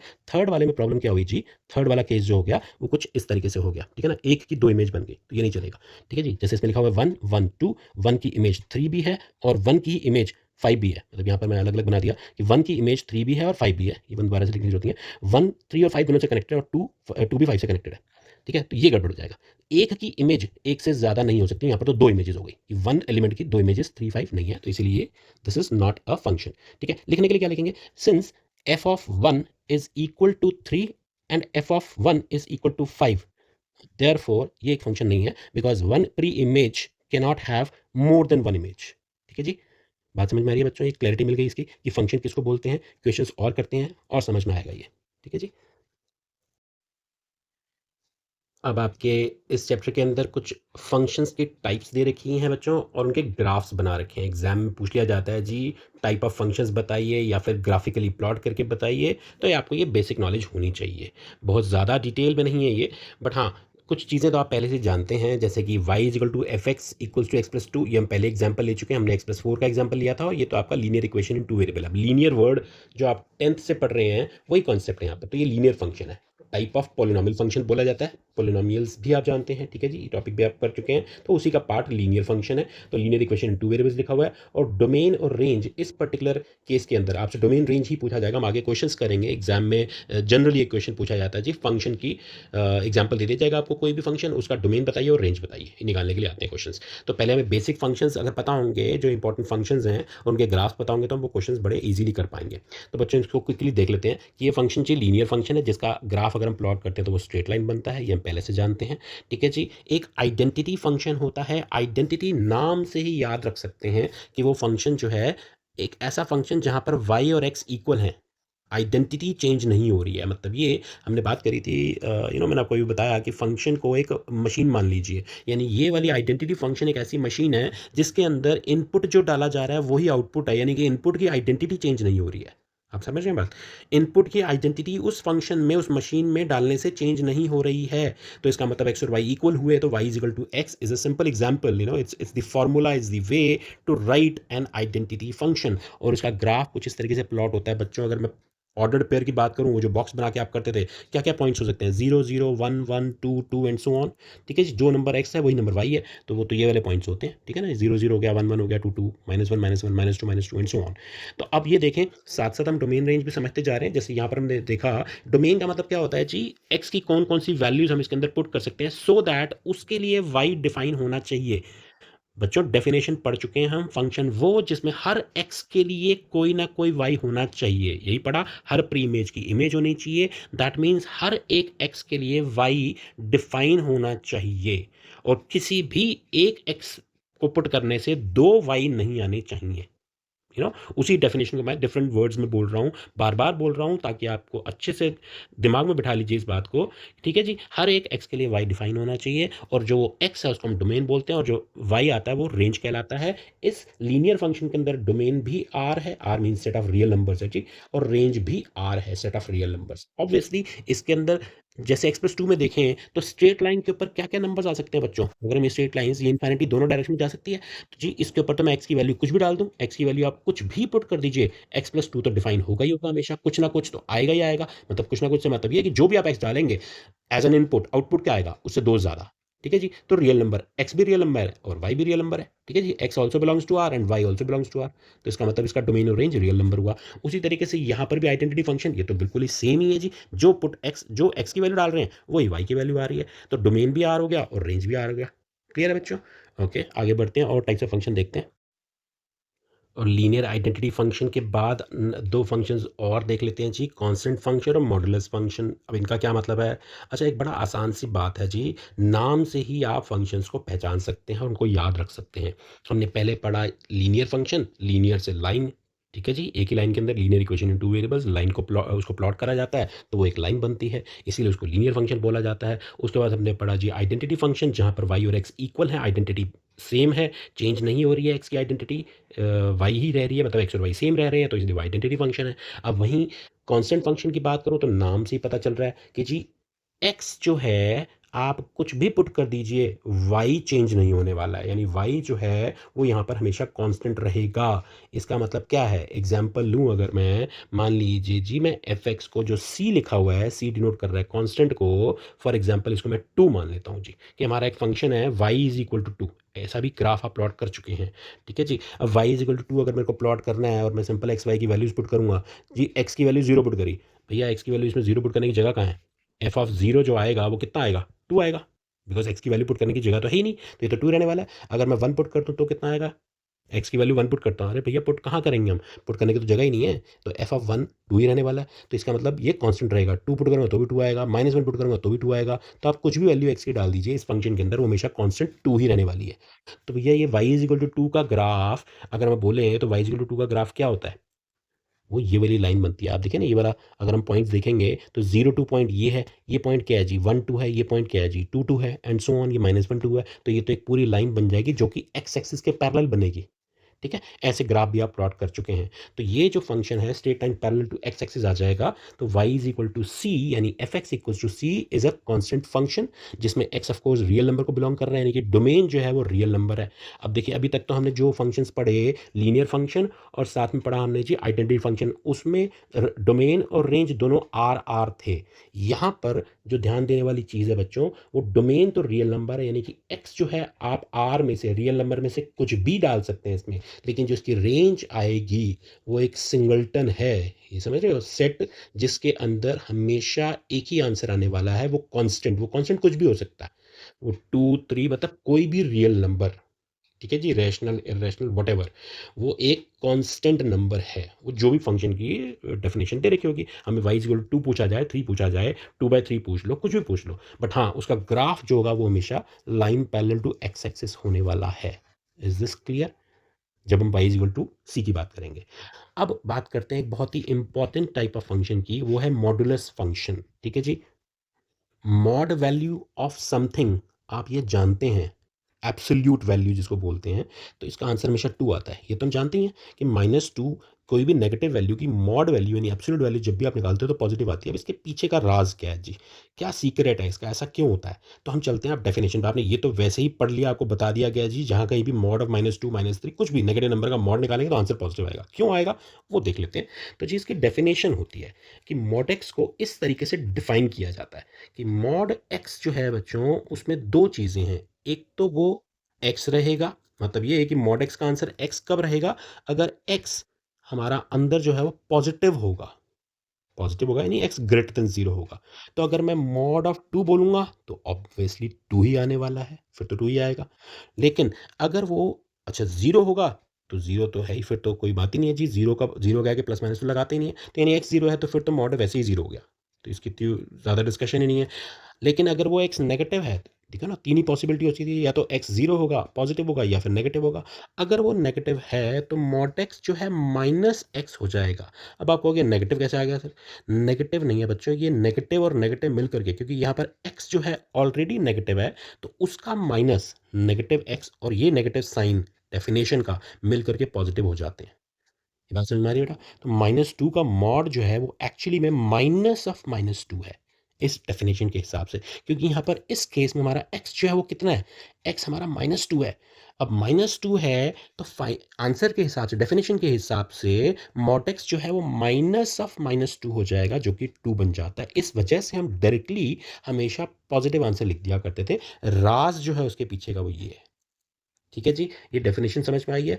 ग्राफ प्लॉट करेंगे बिल्कुल ऐसे ही कि एक तो y is equal to x का ग्राफ प्लॉट कर दीजिए। अब y is equal to x का ग्राफ अगर प्लॉट करें तो बच्चों y इज इक्वल टू, ये y तो है ना, ये y है, y is equal to mod x है। y is equal to x का ग्राफ तो हमने अभी पीछे पढ़ा ना आइडेंटिटी फंक्शन में, ये वाली लाइन आती है, ये वाली लाइन पूरी जाती है। अब हमने यहाँ पर क्यों स्टॉप कर दिया और इसको मोड़ दे दिया यहाँ पर जी, यहाँ पर ही मुड़ गई लाइन। ग्राफ जो है वो वी शेप का बनता है मॉड एक्स का, ये याद रखेंगे डायरेक्टली। ठीक है जी, मतलब प्लॉट करना आसान है, रटना नहीं है, अगेन अच्छा जी, ये वी शेप क्यों हुआ, सीधा लाइन क्यों नहीं गया जो y इक्वल टू एक्स में क्या था बच्चों? क्योंकि इसमें x जो पॉजिटिव होगा तभी ये y इक्वल टू एक्स है, यानी y equal to x, x positive होने पे है। पॉजिटिव x कहाँ पर होता है जी? इस फर्स्ट क्वाड्रेंट के अंदर हम बात कर सकते हैं, ठीक है ना, और फोर्थ क्वाड्रेंट में भी होता है। फोर्थ क्वाड्रेंट में तो जा ही नहीं रही है, क्योंकि यहाँ पर y नेगेटिव हो जाएगा, तो y नेगेटिव नहीं है, तो x और y दोनों पॉजिटिव कहाँ पर होते हैं? फर्स्ट क्वाड्रेंट के अंदर। तो अगर x 1 है तो y भी 1 है, x 2 है तो y भी 2 है, x 3 है तो y भी 3 है, ठीक है जी। x 0 है तो 0 है ही, ये पॉइंट तो है इसका पार्ट। अच्छा, और जब हम x -1 डाल रहे हैं तो y क्या आ रहा है? पॉजिटिव आ रहा है जी। y तो नेगेटिव हो ही नहीं सकता ना, हमारा जो y है वो f(x) है, वो तो हमेशा ही पॉजिटिव रहने वाला है, चाहे x नेगेटिव हो चाहे x पॉजिटिव हो। ये हमने देख लिया डेफिनेशन के हिसाब से, x पॉजिटिव है तो x पॉजिटिव है, x तो y पॉजिटिव है, और जब x नेगेटिव है तब भी y पॉजिटिव है, लेकिन क्वाड्रेंट शिफ्ट कर जाएगा। ठीक है, तो y पॉजिटिव कहाँ कहाँ होता है? फर्स्ट एंड सेकंड क्वाड्रेंट में। और x जो है पॉजिटिव हो या नेगेटिव हो, ठीक है, हमेशा y पॉजिटिव रहने वाला है, तो इसीलिए इसका ग्राफ जो है इस तरीके से वी शेप का बन जाता है बच्चों। क्लियर है जी? तो ये डेफिनेशन को आप याद रख सकते हैं, बड़ा इंपॉर्टेंट है। अच्छा, अब इसमें डोमेन रेंज की बात करें तो हमने देख लिया डोमेन में तो हम r की वैल्यू यानी x की वैल्यू कोई भी रियल नंबर डाल सकते हैं। हर एक रियल नंबर जो x है वो डिफाइन कर रहा है y को, यानी कि हर x की एक इमेज है और वो यूनिक है। ठीक है जी, बात समझ में आ रही है? यूनिक ही तो है, 1 की इमेज 1 है, -1 की इमेज -1 की इमेज 1 है, तो 2 लोगों की इमेज सेम तो चलेगी ना। ये तो हमने बात करी थी। -1 की इमेज भी 1 है और 1 की इमेज भी 1 है, ये तो चलेगा। ऐसा तो नहीं हो रहा ना कि 1 की 2 इमेज हो रही हैं, ऐसा तो हो ही नहीं रहा, स्ट्रेट लाइन है, ठीक है ना? ये स्ट्रेट लाइन है और ये भी स्ट्रेट लाइन है, ओके? स्ट्रेट लाइन मतलब ये एक रे है वैसे अगर बहुत बेसिक्स में जाएँ तो। पूरा इधर को नहीं बढ़ रही ना, ये लाइन इधर को नहीं जा रही है, ऑब्वियसली इस क्वाड्रेंट में तो जा ही नहीं सकते क्योंकि यहाँ तो y नेगेटिव हो जाएगा, तो y पॉजिटिव रहेगा। तो इसका मतलब रेंज क्या हुआ? Range will be positive real numbers बच्चों, क्योंकि यहाँ पर y जो है वो हमेशा पॉजिटिव रहने वाला है। क्लियर है बच्चों? ठीक है जी, आगे बढ़ते हैं। अगला फंक्शन है जी सिग्नम फंक्शन, जो कि डिफाइन होता है रियल नंबर से रियल नंबर के ऊपर। डेफिनेशन कुछ इस तरीके से है, देख करके कुछ घबराना नहीं है बच्चों, बहुत सीधा सा फंक्शन है ये। Signum function mod x upon x है। अगर मैं इसको डिफाइन करूंगा तो वैसे ही जैसे हमने पीछे मॉडुलस फंक्शन को डिफाइन किया 3 अलग अलग केसेस में कि एक्स पॉजिटिव हो सकता है, नेगेटिव हो सकता है या फिर जीरो हो सकता है। तो मैं एक्स मॉड एक्स की वैल्यू अगर एक्स ग्रेटर देन जीरो है तो मॉड एक्स को क्या लिखेंगे जी? एक्स लिखेंगे, हमने डेफिनेशन पढ़ी अभी, तो एक्स अपॉन एक्स बन जाएगा। एक्स जब जीरो होगा फिर इसको जीरो बाय जीरो ना लिख करके जीरो डिफाइन करते हैं, ठीक है? वो डेफिनेशन इस तरीके से बनी है। और एक्स जब नेगेटिव होगा तो उस केस में मॉड एक्स को क्या लिखेंगे हम? माइनस एक्स लिखेंगे। और नीचे वाला एक्स नेगेटिव है वो तो एक्स ही रहेगा क्योंकि वो तो नेगेटिव ही है। आप समझो बच्चों, ये डेफिनेशन है सिग्नम फंक्शन की। इसका मतलब क्या हुआ जी? जब एक्स पॉजिटिव है तो मॉड एक्स को हमने एक्स लिख दिया, नीचे तो एक्स है ही डेफिनेशन वाला, तो एक्स अपॉन एक्स कितना हो जाएगा जी? 1। ये तो जीरो ही है तो ये तो जीरो रहेगा। ये कितना हो जाएगा? ये बन जाएगा -1। एक्स एक्स कट जाएगा जी, -1। तो यहाँ से डेफिनेशन निकली मॉड एक्स को इवैल्यू मॉड एक्स की वैल्यू यहाँ पर पुट करी हमने, जो अभी एब्सोल्यूट फंक्शन मॉडुलस फंक्शन पढ़ा, और वहाँ से हमारे पास 3 वैल्यूज़ निकल करके आती हैं 1, 0, -1। यानी x जब पॉजिटिव होगा तो मॉड एक्स अपॉन एक्स जो है वो 1 होगा, और x जब 0 होगा तो ये फंक्शन 0 होगा, और x जब नेगेटिव होगा तो इस फंक्शन की वैल्यू -1 होगी। तो बच्चों इसके अंदर बेसिकली 3 चीज़ें हैं y के अंदर। तो y जो है 3 पार्ट्स को मिला करके क्या बना जी? y मतलब यहाँ पर सिग्नम फंक्शन की बात कर रहे हैं। वो पहला केस बना जब x पॉजिटिव है तो y इज़ इक्वल टू 1 है। अब अगर मैं y इज़ इक्वल टू 1 की बात करता हूँ यानी f(x) इक्वल्स टू 1, तो बच्चों ये तो हो गया हमारा कांस्टेंट फंक्शन जो हमने पढ़ा था। y इज़ इक्वल टू 2 का एग्जांपल मैंने आपको दिया था अभी कांस्टेंट फंक्शन के अंदर। तो y इज़ इक्वल टू 1 का ग्राफ ये वाला होता है। ठीक है जी? यानी x की वैल्यू अगर मैं 1 पुट करूँगा तो भी 1 आएगा, 2 पुट करूँगा तो भी 1 आएगा, 3 पुट करूँगा 1 आएगा। तो x की कोई भी पॉजिटिव वैल्यू, पॉजिटिव की बात कर रहे हैं इस केस की, पॉजिटिव वैल्यू पुट कर रहा हूँ तो 1 आ रहा है। और जब x की वैल्यू 0 पुट कर रहे हैं तो बच्चों यहाँ देखो, यहाँ पर इसको हमने एक लाइट मतलब अनफिल्ड सा सर्कल बनाया हुआ, मतलब ये वाला पॉइंट जो है पार्ट ऑफ ग्राफ नहीं है। रादर x की वैल्यू 0 होने पर y की वैल्यू 1 ना होकर के कितनी हो जाती है जी? 0। तो ये वाला पार्ट ऑफ, ये वाला पॉइंट जो है पार्ट ऑफ ग्राफ है। ऑब्वियसली ये पॉइंट किसको डिनोट कर रहा है जी? 0, 0 को, ओरिजिन। और ओरिजिन तो हमारा इसका पार्ट है ही कि x की जब वैल्यू 0 है तो y की वैल्यू 0 है। ठीक है जी? उसके बाद एक और ग्राफ इसके अंदर कौन सा आ रहा है? थर्ड पार्ट कौन सा हुआ जी इसके अंदर? y is equal to -1। तो y is equal to -1 is again a constant function. y is equal to -1 is a constant function जिसमें y हमेशा -1 रहने वाला है। यानी आप x की वैल्यू -1 पुट करेंगे तब भी -1 आएगा, -2 पुट करोगे तो -2 आएगा। ठीक है? मैं एग्जांपल -2 ले रहा हूँ, इसके बीच में कुछ भी रियल नंबर पुट कर दीजिए। तो बेसिकली अगर देखें तो इसका ग्राफ जो इस तरीके से प्लॉट हो गया। ठीक है जी? एक पार्ट ये हुआ, एक पार्ट ये हुआ। अच्छा, ये वाला पॉइंट इंक्लूडेड नहीं है ऑफ कोर्स, और ये पॉइंट इंक्लूडेड है। तो एक ये लाइन, एक ये लाइन और ये पॉइंट। तो ये इसका ग्राफ अगर प्लॉट करने को आता है तो इस तरीके से हम प्लॉट कर सकते हैं। डोमेन रेंज जनरली पूछा जाता है आपसे, आगे क्वेश्चंस भी करेंगे। इन फंक्शंस के डोमेन रेंज आप डायरेक्टली देख सकते हैं, याद रख सकते हैं। डोमेन तो इसके अंदर हमने देखा जी, डोमेन क्या होता है? Set of values of x जिस पर कि वाई डिफाइन होना चाहिए।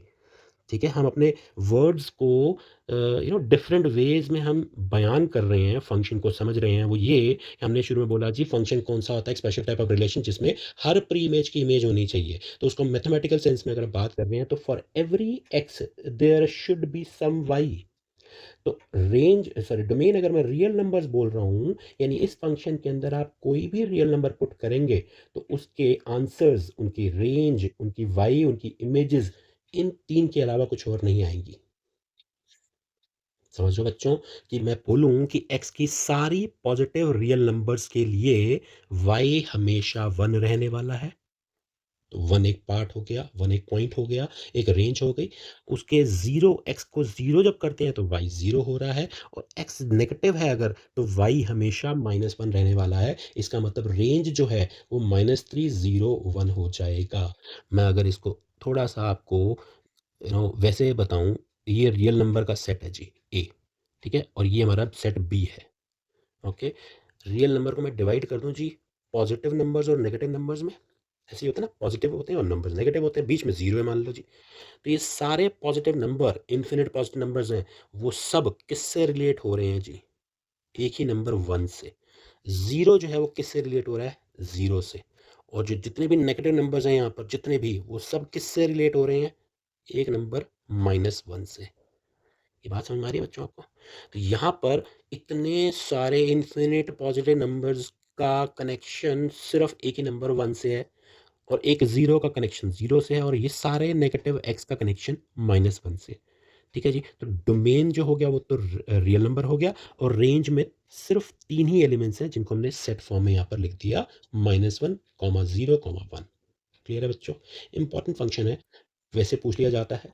ठीक है जी? ग्राफ प्लॉट करना भी जान चुके हैं हम, तो आगे बढ़ते हैं। अच्छा जी, ये GI function greatest integer function, इसको जीआई फंक्शन भी बोल दिया जाता है। तो जीआई फंक्शन, या फिर एक दूसरा नाम इसको स्टेप फंक्शन भी बोलते हैं। स्टेप फंक्शन इसलिए क्योंकि इसका ग्राफ हम देखेंगे कुछ सीढ़ियों की तरह से बना हुआ, स्टेप्स समझते हैं आप, ठीक है जी? सीढ़ियाँ बनी हुई हैं, स्टेप्स, तो इसीलिए स्टेप फंक्शन ही बोल देते हैं इसको। अब वो क्या है जी, यहाँ पर हम इसको देखें तो ये दे रखा है y is equal to x in square brackets. ये स्क्वायर ब्रैकेट बेटा हम लोग क्लोज इंटरवल्स के अंदर भी पढ़ चुके हैं, बट रिमेंबर वहाँ पर 2 पॉइंट्स हुआ करते थे। क्लोज इंटरवल जब हम लिखते थे वो क्या लिखते थे? 2, 3, है ना? कॉमा 2 एलिमेंट्स होते थे, तो उससे मत कंफ्यूज होइएगा। ये कुछ और, ये तो क्लोज इंटरवल था जिसमें 2 वैल्यूज होती थी, एक कॉमा होता था बीच में। यहाँ पर तो सिंगल एक वैल्यू लिखी जाएगी, ठीक है जी? एक ही नंबर होगा उसके अंदर। तो इसका मतलब क्या है, ये हमें जानना है। ये जानने के लिए थोड़ा सा इसको क्लियर कर देता हूँ, इरेज कर देता हूँ, ताकि हमें जगह मिल जाए और मैं इस फंक्शन को समझाऊँ, क्योंकि इसके अंदर क्लैरिटी मिलनी ज़रूरी है। बहुत ही इंपॉर्टेंट फंक्शन है। मतलब अगर आप आगे सीबीएसई के अलावा 11th-12th के अलावा ये सब जेई के लिए भी प्रिपेयर कर रहे हैं अगर, तो GI function is very important function, काफ़ी जगह ज़रूरत पड़ती है इसकी। ओके, ठीक है जी, तो ये मैंने इरेज कर दिया। हमारे पास इसको समझने के लिए जगह है जी। मैं बता देता हूँ आपको, ये जीआई फंक्शन जो हम बोल रहे हैं बच्चों, ये जीआई, ये ग्रेटेस्ट इंटीजर फंक्शन, जिसको स्टेप फंक्शन भी बोलते हैं, क्योंकि इसका ग्राफ आप देख रहे हैं कुछ स्टेप्स के तरीके से बना हुआ है। ओके, इसको समझते हैं। ये जो लिखा हुआ है y या एफ एक्स इक्वल्स टू, हमने लिखा जी x इन स्क्वायर ब्रैकेट। बच्चों जैसा कि मैंने बताया, नाम से ही पता चल जाता है, ठीक है जी? इंटीजर फंक्शन है, ग्रेटेस्ट इंटीजर फंक्शन है, जीआईएफ जिसको बोलते हैं। अगर तो इसके अंदर x की वैल्यू 2 रखी जाए, मतलब कोई भी इंटीजर एग्जांपल लेके बता रहा हूँ, तो उसका आंसर 2 ही आने वाला है। 1 रखूँगा तो 1 ही आएगा, -1 रखूँगा तो -1 आएगा, ठीक है जी? आप समझ लो, -2 रखूँगा तो -2 आएगा। बट अगर इंटीजर के अलावा कुछ और रखा जाएगा तो क्या होगा, ठीक है? वो देख लेते हैं। तो ये जी -1.5 अगर मैं रखता हूँ, तो बच्चों ये ध्यान रखना है कि नंबर लाइन पर अगर मैं देखूँ यहाँ पर -1.5, ठीक है जी? ये -1 है, ये -2 है, इसके बीच में -1.5 है। तो -1.5 रखने पे इसके जो लेफ्ट में सबसे पहला नियरेस्ट इंटीजर जो है, जो इससे छोटा है, ठीक है? -1.5 के लेफ्ट में कौन सा इंटीजर है जी? -2, वो इसका आंसर होगा। आप मेरी बात समझ रहे हैं? एग्जाम्पल और ले लेते हैं। अगर मैं इसको 1.5 प्लस रखता बच्चों, तो 1.5 प्लस जो है ये इंटीजर, मैंने बोला जी आपने उसके लेफ्ट में देखना है। लेफ्ट में देखना है तो लेफ्ट में कौन सा इंटीजर है? इसका आंसर 1 हो जाएगा, ठीक है? अगर मैं 2.5 बोलता बच्चों, तो लेफ्ट में कौन सा इंटीजर हो जाता जी? 2। 2.5 यहाँ पर है, 2.5 के लेफ्ट में जी 2 इंटीजर है। तो ये हमने देखा कि इसका जो y आएगा, रेंज जो आएगी, वो हमेशा इंटीजर होने वाली है। इसीलिए इसका रेंज भी इंटीजर ही है, ठीक है जी? नाम से ही पता चल रहा है, इंटीजर, ग्रेटेस्ट इंटीजर फंक्शन। और डोमेन जो है इसका r है, मतलब ये है कि इसके अंदर आप हर एक x को पुट कर सकते हैं, और हर एक x का आंसर जो आने वाला है बच्चों, आंसर से मेरा मतलब y जो आने वाला है, वो हमेशा इंटीजर ही होगा। वो कैसा इंटीजर होगा वो हमने देख लिया। मैं इसको थोड़ा दूसरे शब्दों में बता देता हूँ आपको, कि मैंने बोला जी जब अगर x इंटीजर होगा, फिर तो सोचने वाली बात ही नहीं है जी। बिना सोचे समझे आप उसका आंसर वही इंटीजर लिख दीजिए। अगर ग्रेटेस्ट इंटीजर फंक्शन की बात हो रही है और x अगर इंटीजर है, तो y वही वाला इंटीजर हो जाएगा। बट अगर आपसे -1.5 पूछा जा रहा है तो वो -2 हो रहा है, तो मैंने आपको बताया कि जी -1.5 के लेफ्ट में जो नियरेस्ट इंटीजर है, ठीक है जी, जो इससे छोटा है, छोटा मतलब -1.5 से छोटा इंटीजर है, -2, ठीक है? उससे छोटे वाला इंटीजर लिख दिया, तो ये आ गया यहाँ पर। अगर मैंने यहाँ पर 1.5 रखा, तो 1.5 के लेफ्ट में 1.5 से छोटा इंटीजर जो है वो 1 है, ठीक है? नियरेस्ट। छोटे इंटीजर तो बहुत सारे हैं, ठीक है, लेकिन जो नियरेस्ट है, ठीक है, अब ये जो छोटे बहुत सारे हैं और जो नियरेस्ट हैं, यहीं से पॉइंट निकलता है बच्चों। इंटीजर के पहले ग्रेटेस्ट वर्ड दिखा हुआ है। क्या मतलब हुआ जी इसका? ग्रेटेस्ट कहाँ से आया सर जी? ये ग्रेटेस्ट का क्या मतलब है? तो बच्चों ये देखो, -1.5 के लेफ्ट में मैंने बोला जो सबसे नियरेस्ट है लेफ्ट में, जो 1.5 से छोटा है वो इंटीजर 1 है, वो इसका आंसर आ गया। लेकिन वो ग्रेटेस्ट इंटीजर क्यों कहला रहा है फिर? तो ग्रेटेस्ट इसलिए बच्चों क्योंकि इस जीआई फंक्शन की डेफिनेशन ये जो लिखा हुआ है, इसका मतलब है जी ग्रेटेस्ट इंटीजर लेस देन और इक्वल टू एक्स। मतलब जो हमारा y आएगा वो खुद इंटीजर होगा अगर वो इंटीजर है, और अदरवाइज वो इस x से छोटा वाला इंटीजर होगा। लेकिन वो जो छोटे वाला इंटीजर है जी, वो 1.5 से छोटे जितने भी इंटीजर्स हैं, 1.5 से छोटे इंटीजर्स कौन कौन से हैं जी? 1 छोटा है, 0 छोटा है, -1 छोटा है, -2 छोटा है, -3 छोटा है, इन्फिनिट है। इन सारे इंटीजर्स में सबसे बड़ा इंटीजर 1 है जी। बात समझ में आई बच्चों? कि जी वो 1.5 से लेफ्ट में लेस देन और इक्वल टू होना चाहिए, लेकिन उन सारों में, उन सारे इंटीजर्स में सबसे बड़ा ग्रेटेस्ट इंटीजर 1 है, इसीलिए इसका नाम ग्रेटेस्ट इंटीजर फंक्शन है बच्चों। बात समझ में आ गई जी? ठीक है? तो नेगेटिव नंबर्स में भी ऐसे ही है, सेम, मतलब कोई भी नंबर हो, अगर मैं ये रेंज ले लेता हूँ, इसको थोड़ा इंटरवल फॉर्म में लिख दूँ। पहले मैं आपको ये वाला एग्जांपल बता देता हूँ जी। मैंने बोला x की वैल्यू 1 है तो 1 ही आ गई y की वैल्यू। बट अगर मान लो जी वो 1 से लेकर के, यहाँ पर 1 है और ये 2 है, कि 1 से लेकर 2 के बीच में है, ठीक है, इंक्लूडिंग 1, 1 से लेकर के 2 के बीच में है, तो बच्चों इन सारी वैल्यूज़ के लिए, मतलब x की वैल्यूज़ के लिए y हमेशा 1 आने वाला है। इसको ये आप समझ रहे हैं, सेमी ओपन सेमी क्लोज। दूसरे तरीके से इसको हम ऐसे भी देख सकते हैं that x is greater than equal to 1 and is less than 2। ठीक है जी, कि x 1 से बड़ा है, 1 है, और 2 तक नहीं जा रहा है, 2 से पहले पहले है, 1.99999 तक। ठीक है जी, तो उन सब वैल्यूज ऑफ x के लिए y की वैल्यू 1 आने वाली है। हमने बोला कि वो y की वैल्यू जो होगी वो x की वैल्यू से लेस होगी। ठीक है जी, इक्वल तो होगी जब खुद ही इंटीजर है। ठीक है जी, इक्वल इक्वल वाले केस में तो प्रॉब्लम है ही नहीं ना, वो तो हो गया खत्म। अब हम बात कर रहे हैं लेस देन। लेस देन यानी x से छोटी वैल्यू, लेकिन लेस देन x होनी चाहिए, साथ ही वो इंटीजर भी होनी चाहिए, और उन सारे इंटीजर्स में जो x से छोटा है उन सब में सबसे बड़ा इंटीजर। बात समझ में आ गई बच्चों मेरी? ठीक है जी, इसको 2-3 बारी समझिएगा अच्छे से, और बड़े डिफरेंट डिफरेंट वैल्यूज़ डाल के रखिएगा इसमें, तो आपको क्लैरिटी मिलेगी। मैं एक बारी और एग्जांपल दे देता हूँ बच्चों, क्लियर होना चाहिए ये कॉन्सेप्ट कि -2, मैं आपसे ये पूछूँ बच्चों, चलो जी बताओ, -2 जो है जीआई फंक्शन आपको दे रखा है जी, y तो -2 है, और आपसे क्वेश्चन पूछ लिया जाए बच्चों, इसके लिए x क्या-क्या हो सकता है? मैं क्वेश्चन रिपीट कर रहा हूँ, मैंने बोला जी y जो है जीआई फंक्शन के अंदर -2 है, ठीक है, y। तो बताओ जी उसके कॉरेस्पॉन्डिंग x कौन-कौन से हो सकते हैं? इंटरवल फॉर्म में लिख के बताओ या जैसे भी बताओ। तो जी आप कहोगे सर ये तो आपने क्वेश्चन अच्छा कर लिया। तो जी y की वैल्यू मैंने बोली -2, तो मेरे को एक चीज़ तो पक्का है जी, -2 जब होती है x की वैल्यू, तो y की वैल्यू -2 ही आती है। अच्छा, और -2 कब-कब आती है? ग्राफ से ही देख लो जी, -2 इसमें y की वैल्यू, ये जो है ये -2 है, y की वैल्यू है। y की वैल्यू -2 देख रहे हो बच्चों कब-कब है? ये स्ट्रेट लाइन, एक लाइन सेगमेंट बन गया। y की वैल्यू -2 कब-कब है जी? जब x की वैल्यू -2 और -1 के बीच में है। यानी कि -2 से -1 के बीच में अगर ऐसा है, ये वाला इंटरवल है, ठीक है जी, वहाँ पर भी ऐसे किया था, लेफ्ट साइड का नंबर छोटा, राइट साइड का बड़ा इंटीजर, बड़े वाले को इंक्लूड नहीं कर रहे हैं। उसी तरह से यहाँ पर -2 और -1 के बीच की वैल्यूज़, जिसमें -1 को इंक्लूड नहीं कर रहे हैं और -2 को इंक्लूड कर रहे हैं, तो लेफ्ट वाला इंक्लूड होगा, क्योंकि लेफ्ट वाला ही हमारा आंसर है। आंसर से मेरा मतलब y है, ठीक है? तो -2 से लेकर -1 के बीच में अगर x रहेगा, तो सर जी y की वैल्यू -2 ही रहने वाली है। ये बात समझ में आ गई बच्चों? ठीक है जी, तो -2 से -1 का ये इंटरवल हम डिनोट कर सकते हैं। ठीक है, ये हमारा x हो गया। क्लियर है बच्चों? तो ये जीआई फंक्शन, और इसी तरीके से आप इसका ग्राफ भी प्लॉट कर सकते हैं कि जी हमारा ये स्टेप फंक्शन बन जाता है, और लेफ्ट वाली वैल्यू को हमने लिख दिया कि वो इंक्लूडिंग इंक्लूडिंग है, और राइट वाला जो एंड पॉइंट है वो इंक्लूडिंग नहीं है, वो ऊपर जंप कर जाएगा। जैसे ही इंटरवल चेंज होगा वो ऊपर जंप कर जाएगा, और इस तरीके से स्टेप फंक्शन बनता चला जाता है। ठीक है बच्चों जी? तो अब मान लो जी आपसे एमसीक्यू पूछा जा सकता है इस क्वेश्चन के अंदर। ठीक है जी, ग्राफ पूछ लें, ये सब पूछ लें, डोमेन रेंज पूछ लें, डोमेन तो आ रहा है और रेंज z है, ये तुमने बता दिया। अब अगर आपसे पूछ लिया जाए जी एमसीक्यू के अंदर, कोई पूछे जी बताओ -3.77 का वैल्यू बताओ जी। आप समझ रहे हो? मैंने तो ऐसे ही रफली कोई भी ले लिया जी -3.77। अब आप सोचेंगे जी -3.77 के करना कुछ नहीं है, बड़ा सिंपल सा है जी। -3.7 को आप नंबर लाइन पे ड्रॉ कर देना जी। -4 यहाँ पर और -3 यहाँ पर है, -3.7 यहीं आएगा। ठीक है जी, -4 इसके लेफ्ट में होगा -3, तो मैंने क्या बोला जी, जो भी पॉइंट पॉइंट पूछा गया है, उसके लेफ्ट में सबसे पहला इंटीजर जो आएगा, वो इसका आंसर होगा। बात समझ में आ रही है बच्चों? ठीक है जी, क्लियर है? आगे चलें? कुछ और मज़ेदार क्वेश्चन करते हैं, डोमेन रेंज फाइंड आउट करेंगे। अभी क्वेश्चंस के अंदर एग्ज़ाम में डोमेन रेंज फाइंड करने वाले क्वेश्चंस आते हैं, वो डिस्कस करते हैं। आओ जी। इसी की कंटिन्यूटी में बच्चों हम एक पॉलिनोमियल फंक्शन एग्जांपल के साथ समझ लेते हैं। एग्जांपल 13 आपका दे रखा है। अ फंक्शन डिफाइन करना है हमें, define the function f from R to R. R to R means ये हमारा ए है और ये बी है। अच्छा बच्चों, देखा आपने जनरली ये लिखा होता है ए टू बी, उसमें ये डोमेन होता है और ये को डोमेन होता है। ठीक है जी, रेंज नहीं होती है। ए टू बी जैसे हम लिखते हैं ना, ए टू बी, रिमेंबर दिस। ठीक है, ये डोमेन होता है और ये जो होता है ये को डोमेन होता है। को डोमेन का मतलब समझ रहे हैं ना, रेंज से डिफरेंट है। Range is a subset of को डोमेन। ओके, को डोमेन के वो इक्वल भी हो सकता है। रेंज कैन बी, रेंज जो है वो हमारी सबसेट ऑफ को डोमेन होती है। Just adding this point. Okay, या तो वो सबसेट होता है या फिर वो इक्वल भी हो सकता है।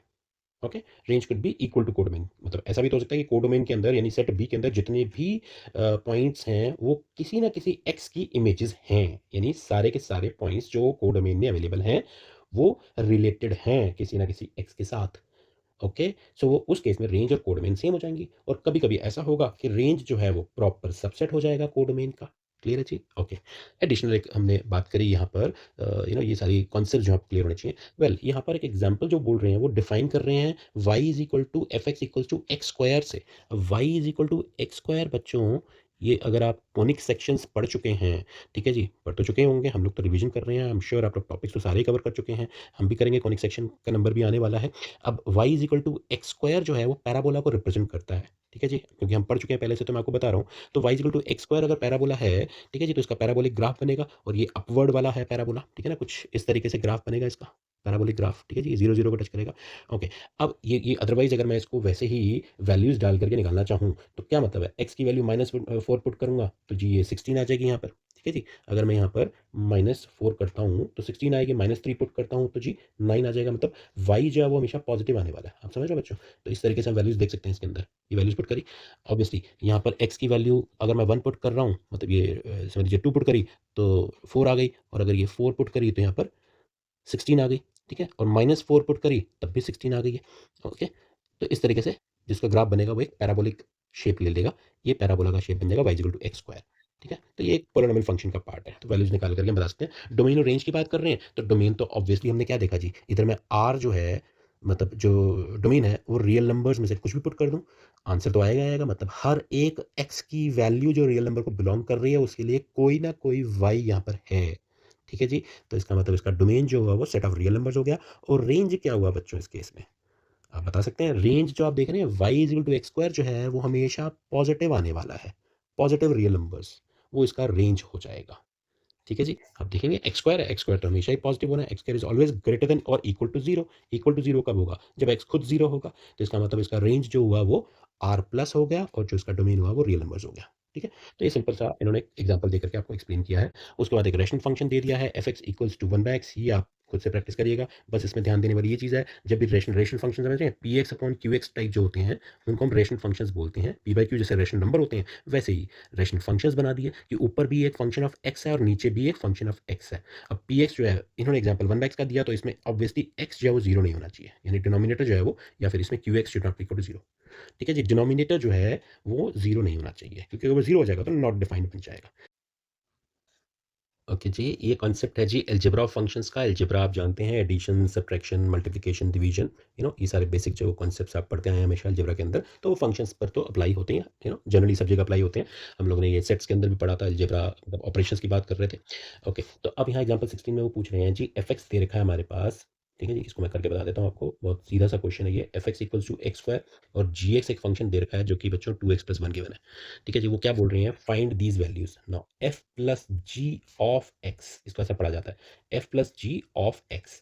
तो f plus g of x का मतलब होता है जी f x plus g x. एक तरह से हम दो फंक्शंस को ऐड ही कर रहे हैं, इनका मतलब ये है। ठीक है, एफ प्लस जी एक्स का मतलब क्या हो जाएगा यहाँ पर, x square plus 2x plus 1। तो सिंपली आपने दो फंक्शंस जो दे रखे हैं उनको आपने ऐड कर देना है। इतना ही मतलब है इसका। F minus g of x अगर निकालना होगा तो वही हो जाएगा जी, ये मतलब है f x minus g x. इसका मतलब आपको एफ एक्स की वैल्यू एक्स स्क्वायर और जी एक्स की वैल्यू क्या है जी, minus two x plus one bracket में है पहले। तो आप अगर स्टेप बाय स्टेप दिखाना चाहते हैं तो इस तरीके से लिख सकते हैं हम इसको। ओके, उसके बाद अगर हम यहाँ बात करें एफ जी ऑफ एक्स की, एफ जी ऑफ एक्स का मतलब क्या होगा जी, that is f x multiply by g x. ठीक है जी, मल्टीप्लाई होगा, यानी एक एक्स स्क्वायर और दूसरा टू एक्स प्लस वन। तो बच्चों इसको हम सिंप्लीफाई करके दिखाना चाहें तो वो भी कर सकते हैं। उसको क्या लिख देंगे जी, ब्रैकेट ओपन करने के बाद ये टू एक्स क्यूब हो गया और ये प्लस एक्स स्क्वायर। क्लियर है? ओके, एक और पूछ रखा है इन्होंने, f by g of x पूछ रहे हैं। तो f by g of x क्या हो जाएगा जी, यानी कि एफ एक्स ऊपर है और नीचे डिनोमिनेटर में जी एक्स आ जाएगा। ठीक है, तो एफ एक्स क्या है हमारा, एक्स स्क्वायर, और जी एक्स है टू एक्स प्लस वन। बस इसमें एक कंडीशन ये होनी चाहिए कि two x plus one should not be equal to zero, या फिर इसको ऐसा बोल सकते हैं कि एक्स जो है वो माइनस हाफ नहीं होना चाहिए। ठीक है ना, अगर मैं इसको इक्वल टू जीरो पुट करता हूँ, इसकी वैल्यू क्या आती है, माइनस हाफ। तो एक्स की वैल्यू माइनस हाफ नहीं होनी चाहिए, क्योंकि अगर एक्स की value minus one by two यानी माइनस हाफ यहाँ डालते हैं या पुट करते हैं तो two x plus one zero हो जाएगा। उस केस में ये फंक्शन डिफाइन ही नहीं होगा। तो हमसे सिर्फ इतना ही पूछा था कि इनकी वैल्यूज फाइंड आउट करिए। ठीक है, कभी कभी इवेल्युएट करने के लिए पूछ लेंगे आपसे कि जी बताओ f plus g of two define करके बताइए। ठीक है जी, तो मतलब f of two plus g of two बताना है आपने उस केस में। यानी ये जो फंक्शन दे रखा है इसमें अगर हम करेंगे F x plus g x में एक्स की वैल्यू में यहाँ पर टू पुट कर देनी है। ठीक है जी, जो कि बड़ा आसान हो जाएगा, two square plus two into two plus one. तो ये तो इवेल्युएट कर ही सकते हैं हम। ओके, तो जो वैल्यू जो यहाँ पर पूछा जाएगा वो वैल्यू हम पुट कर देंगे यहाँ पर। क्लियर है बच्चों? ठीक है जी, आगे चलते हैं। लो जी, अब आ गए हम बहुत ही इंपॉर्टेंट कॉन्सेप्ट पे। एग्जामिनेशन पॉइंट ऑफ व्यू से बात करें बच्चों, domain and range of function ज़रूर पूछा जाता है आपसे। और बच्चे डोमेन तो निकाल लेते हैं और रेंज में कहते हैं सर जी ये थोड़ा सा मुश्किल हो रहा है काम। बट बच्चों देखो, अब हम एक ऐसे तरीके से इसको समझेंगे कि आप कहोगे मज़ा आ गया। ठीक है जी, तो आओ जी। अब क्या है कि इन क्वेश्चंस में, जैसे ये आपकी एनसीईआरटी 2.3 का क्वेश्चन नंबर 2 है, डोमेन और रेंज निकालना है बच्चों। इनको करने से पहले मैं थोड़ा सा कुछ और भी कॉन्सेप्ट आपको बता देता हूँ। ऑल्दो इसको हम डिस्कस करेंगे लीनियर इन इक्वेशंस के अंदर, बट यहाँ पर क्योंकि इसकी ज़रूरत है तो मैं आपको बेसिक सी चीज़ बता देता हूँ। अब बड़ा इंटरेस्टिंग सा पॉइंट है बच्चों, ये देखो जी। अगर मैं बोलता हूँ कि टू लेस देन थ्री है तो बच्चों आपको कोई आपत्ति, कोई प्रॉब्लम? बिल्कुल ठीक बोल रहा हूँ मैं कुछ गलत तो नहीं बोल रहा कि जी टू लेस देन थ्री है। ठीक है जी। अच्छा, अब बच्चों वहीं अगर मैं इसको दोनों साइड पे माइनस से मल्टीप्लाई कर दूं, जो कि हम करते आए हैं अभी तक, इक्वेशंस में तो करते थे। ठीक है जी, अगर मान लो मेरे पास x इक्वल्स टू टू होता था तो मैं minus x equals to minus two लिख सकता हूँ जी, कोई दिक्कत है? और अगर वापस ये लिखा हुआ है तो इधर पहुंच सकता हूँ, कैसे जी, माइनस से मल्टीप्लाई या डिवाइड करके। तो कोई दिक्कत नहीं थी, ये सब तो हम करते आए ना। बट अब यहाँ पर जो मैंने लिखा टू लेस देन थ्री, बच्चों अगर माइनस से मल्टीप्लाई कर दूं दोनों साइड पे, ठीक है जी, जो यहाँ पे किया वो यहाँ पे कर दिया, तो कोई आपत्ति है आपको? हाँ जी बच्चों, होनी चाहिए, बिल्कुल ऑब्जेक्शन होनी चाहिए। क्या जी ये गलत है? सर जी आपने क्या लिख दिया, 2 लेस दैन 3 था और -2 लेस दैन -3 तो गलत हो गया। -2 तो -3 से बड़ा होता है जी। अगर यहाँ -3 है, ये -2 है तो -2 तो राइट में आता है जी। नेगेटिव नंबर्स में तो उल्टा होता है ना। तो ये तो गड़बड़ हो गया, -2 लेस दैन नहीं है, ग्रेटर देन है। तो फिर ऐसा क्यों हुआ जी? वहाँ पर तो माइनस से मल्टीप्लाई या डिवाइड करने में फ़र्क नहीं पड़ रहा था। बच्चों जी ये बड़ा इंपॉर्टेंट पॉइंट है, ध्यान रख लेना अच्छे से। लीनियर इक्वेशन में डिटेल में भी डिस्कस करेंगे। अभी ज़रूरत है इस क्वेश्चन को सॉल्व करने के लिए, मैंने आपको इसलिए यहाँ पर बता दिया कि इन इक्वालिटीज़, इन इक्वेशन का मतलब जहाँ पर ये लेस देन ग्रेटर देन का साइन होता है बच्चों, उनमें आप नेगेटिव नंबर से मल्टीप्लाई डिवाइड दोनों साइड पे जब भी करोगे तो आपका जो इनइक्वालिटी का साइन है वो उल्टा हो जाएगा। मतलब ये है कि 2 लेस देन 3 को अगर हम माइनस से मल्टीप्लाई कर रहे हैं तो बच्चों ये साइन को उल्टा कर दो ऐसे, ये ज़रूरी है। ठीक है जी, तभी हमारी स्टेटमेंट जो है वो ठीक रहेगी, नहीं तो वो फॉल्स हो जाएगी। ये भी ट्रू हो गया और ये भी ट्रू हो गया। ठीक है जी। ओके, तो ये पॉइंट आप ध्यान रखिएगा, इस चीज़ को हम यहाँ पर यूज़ करेंगे। क्लियर है बच्चों? ओके, ठीक है जी। तो ये हम पहले question number one, part one जो सेकंड क्वेश्चन का है, domain and range find out कर लेते हैं। तो इसमें क्या गिवन है जी, we have y equals to f x equals to minus of mod x. ये फंक्शन गिवन है हमें। ठीक है जी, अब डोमेन निकालते हैं। चलो जी, पहले डोमेन समझते हैं। डोमेन आप जानते हो बच्चों, वैल्यूज ऑफ एक्स होता है डोमेन, वो वाली वैल्यूज जिनके लिए वाई डिफाइन होना चाहिए। यही तो डेफिनेशन पढ़ा हमने कि जी एक्स की हर वैल्यू के लिए या कौन कौन सी वैल्यूज एक्स की होनी चाहिए जिनके लिए ये फंक्शन वाई डिफाइंड हो, यानी उस एक्स की इमेज होनी चाहिए। ठीक है जी, तो मेरे को ये बताना पड़ेगा। तो हम यहाँ पर क्या लिखेंगे क्लियरली, ठीक है ना, यही प्रेजेंटेशन आप यूज कर सकते हो, अपने डिफरेंट वर्ड्स में भी लिख सकते हो, आपका मतलब समझाने वाला लिखने वाला सही होना चाहिए। क्लियरली वाई इज डिफाइंड, बच्चों यहाँ पर अगर मैं बोलूँ एक ही लाइन के अंदर कि y is defined for all values of x belongs to R, तो कोई ऑब्जेक्शन? ये सिंबल आप जानते हैं, फॉर ऑल वैल्यूज, ठीक है जी। क्लियरली वाई यानी एफ एक्स इस क्वेश्चन के अंदर जो हमारा है वो डिफाइंड है for all values of x belongs to R. और ये हम वैसे भी मॉडुलस फंक्शन के अंदर भी पढ़ चुके हैं बच्चों। मॉडुलस फंक्शन का ग्राफ मैंने आपको बताया वी शेप का होता है जी। ओके, मॉडुलस फंक्शन का जब हमने पढ़ा y is equal to mod x, उसके अंदर x की क्या क्या वैल्यूज आ सकती थी। x की वैल्यू तो भैया आप पॉजिटिव नेगेटिव जीरो कुछ भी पुट कर सकते थे। तो इसका मतलब x जो था उस केस में रेंज सॉरी रियल नंबर्स था, ठीक है जी। जो डोमेन था वो रियल नंबर्स था। तो यही चीज़ हम यहाँ पे कर रहे हैं। ये भी एब्सोल्यूट वैल्यू फंक्शन ही है, मॉडुलस फंक्शन ही है। माइनस लग गया कोई बात नहीं, उस माइनस से डोमेन पे फर्क नहीं पड़ने वाला, उससे हमारी रेंज पे जरूर फर्क पड़ेगा। वो देखते हैं जी कि क्या आ जाएगा। अब हमने डोमेन तो निकाल लिया, तो डोमेन तो आपका जो है सेट ऑफ रियल नंबर्स है। अच्छा बच्चों, कभी कभी कुछ बुक्स में माइनस इन्फिनिटी से इन्फिनिटी ऐसा भी लिखा जाता है जब आपसे डोमेन बोला जाता है। तो ठीक है, रियल नंबर यही तो है, माइनस इन्फिनिटी से लेकर इन्फिनिटी। और इन दोनों को इंक्लूड कभी भी नहीं करते, क्योंकि इन्फिनिटी तो एंड ही नहीं है, इन्फिनिट है और वो उसकी वैल्यू में पता ही नहीं, तो उसको इंक्लूड क्या करेंगे। तो ये तो बढ़ता रहेगा, इन्फिनिटी प्लस वन भी एक नंबर होता है जी, वो भी इन्फिनिटी होता है, ठीक है। तो इस तरीके से भी रिप्रेजेंट किया जाता है। कई बार बोल दिया जाता है जी इंटरवल फॉर्म में लिख के बताओ डोमेन और रेंज को, तो इंटरवल फॉर्म में ऐसा आंसर आप दे सकते हो। तो सेट ऑफ रियल नंबर्स या इन्फिनिट माइनस इन्फिनिटी से इन्फिनिटी। अच्छा जी, अब हम बात करते हैं इस क्वेश्चन के अंदर रेंज निकालने की। तो बच्चों रेंज कैसे निकालेंगे। रेंज निकालने का मतलब ये होता है जी रोल रिवर्सल हो गया। अब मुझे एक्स ना बता करके वो सारे वाई बताने हैं जिनके लिए एक्स डिफाइंड है। बात समझ में आ रही है। जब हमें डोमेन निकालना होता है तो हम बताते हैं सेट ऑफ एक्स क्या होगा, तो हमने बता दिया जी रियल नंबर। अब हमें बताना है कि उन सारे रियल नंबर्स को एक्स को जब पुट किया जाएगा इनके अंदर, तो हमारा जो वाई है वो क्या आएगा, ये हमें बताना है रेंज। तो बच्चों इस क्वेश्चन के अंदर देखो, बड़े प्यार से बड़े अच्छे तरीके से सरल शब्दों में बता रहा हूँ रेंज निकालना कितना आसान हो सकता है। यहाँ पर हम लिख सकते हैं वी नो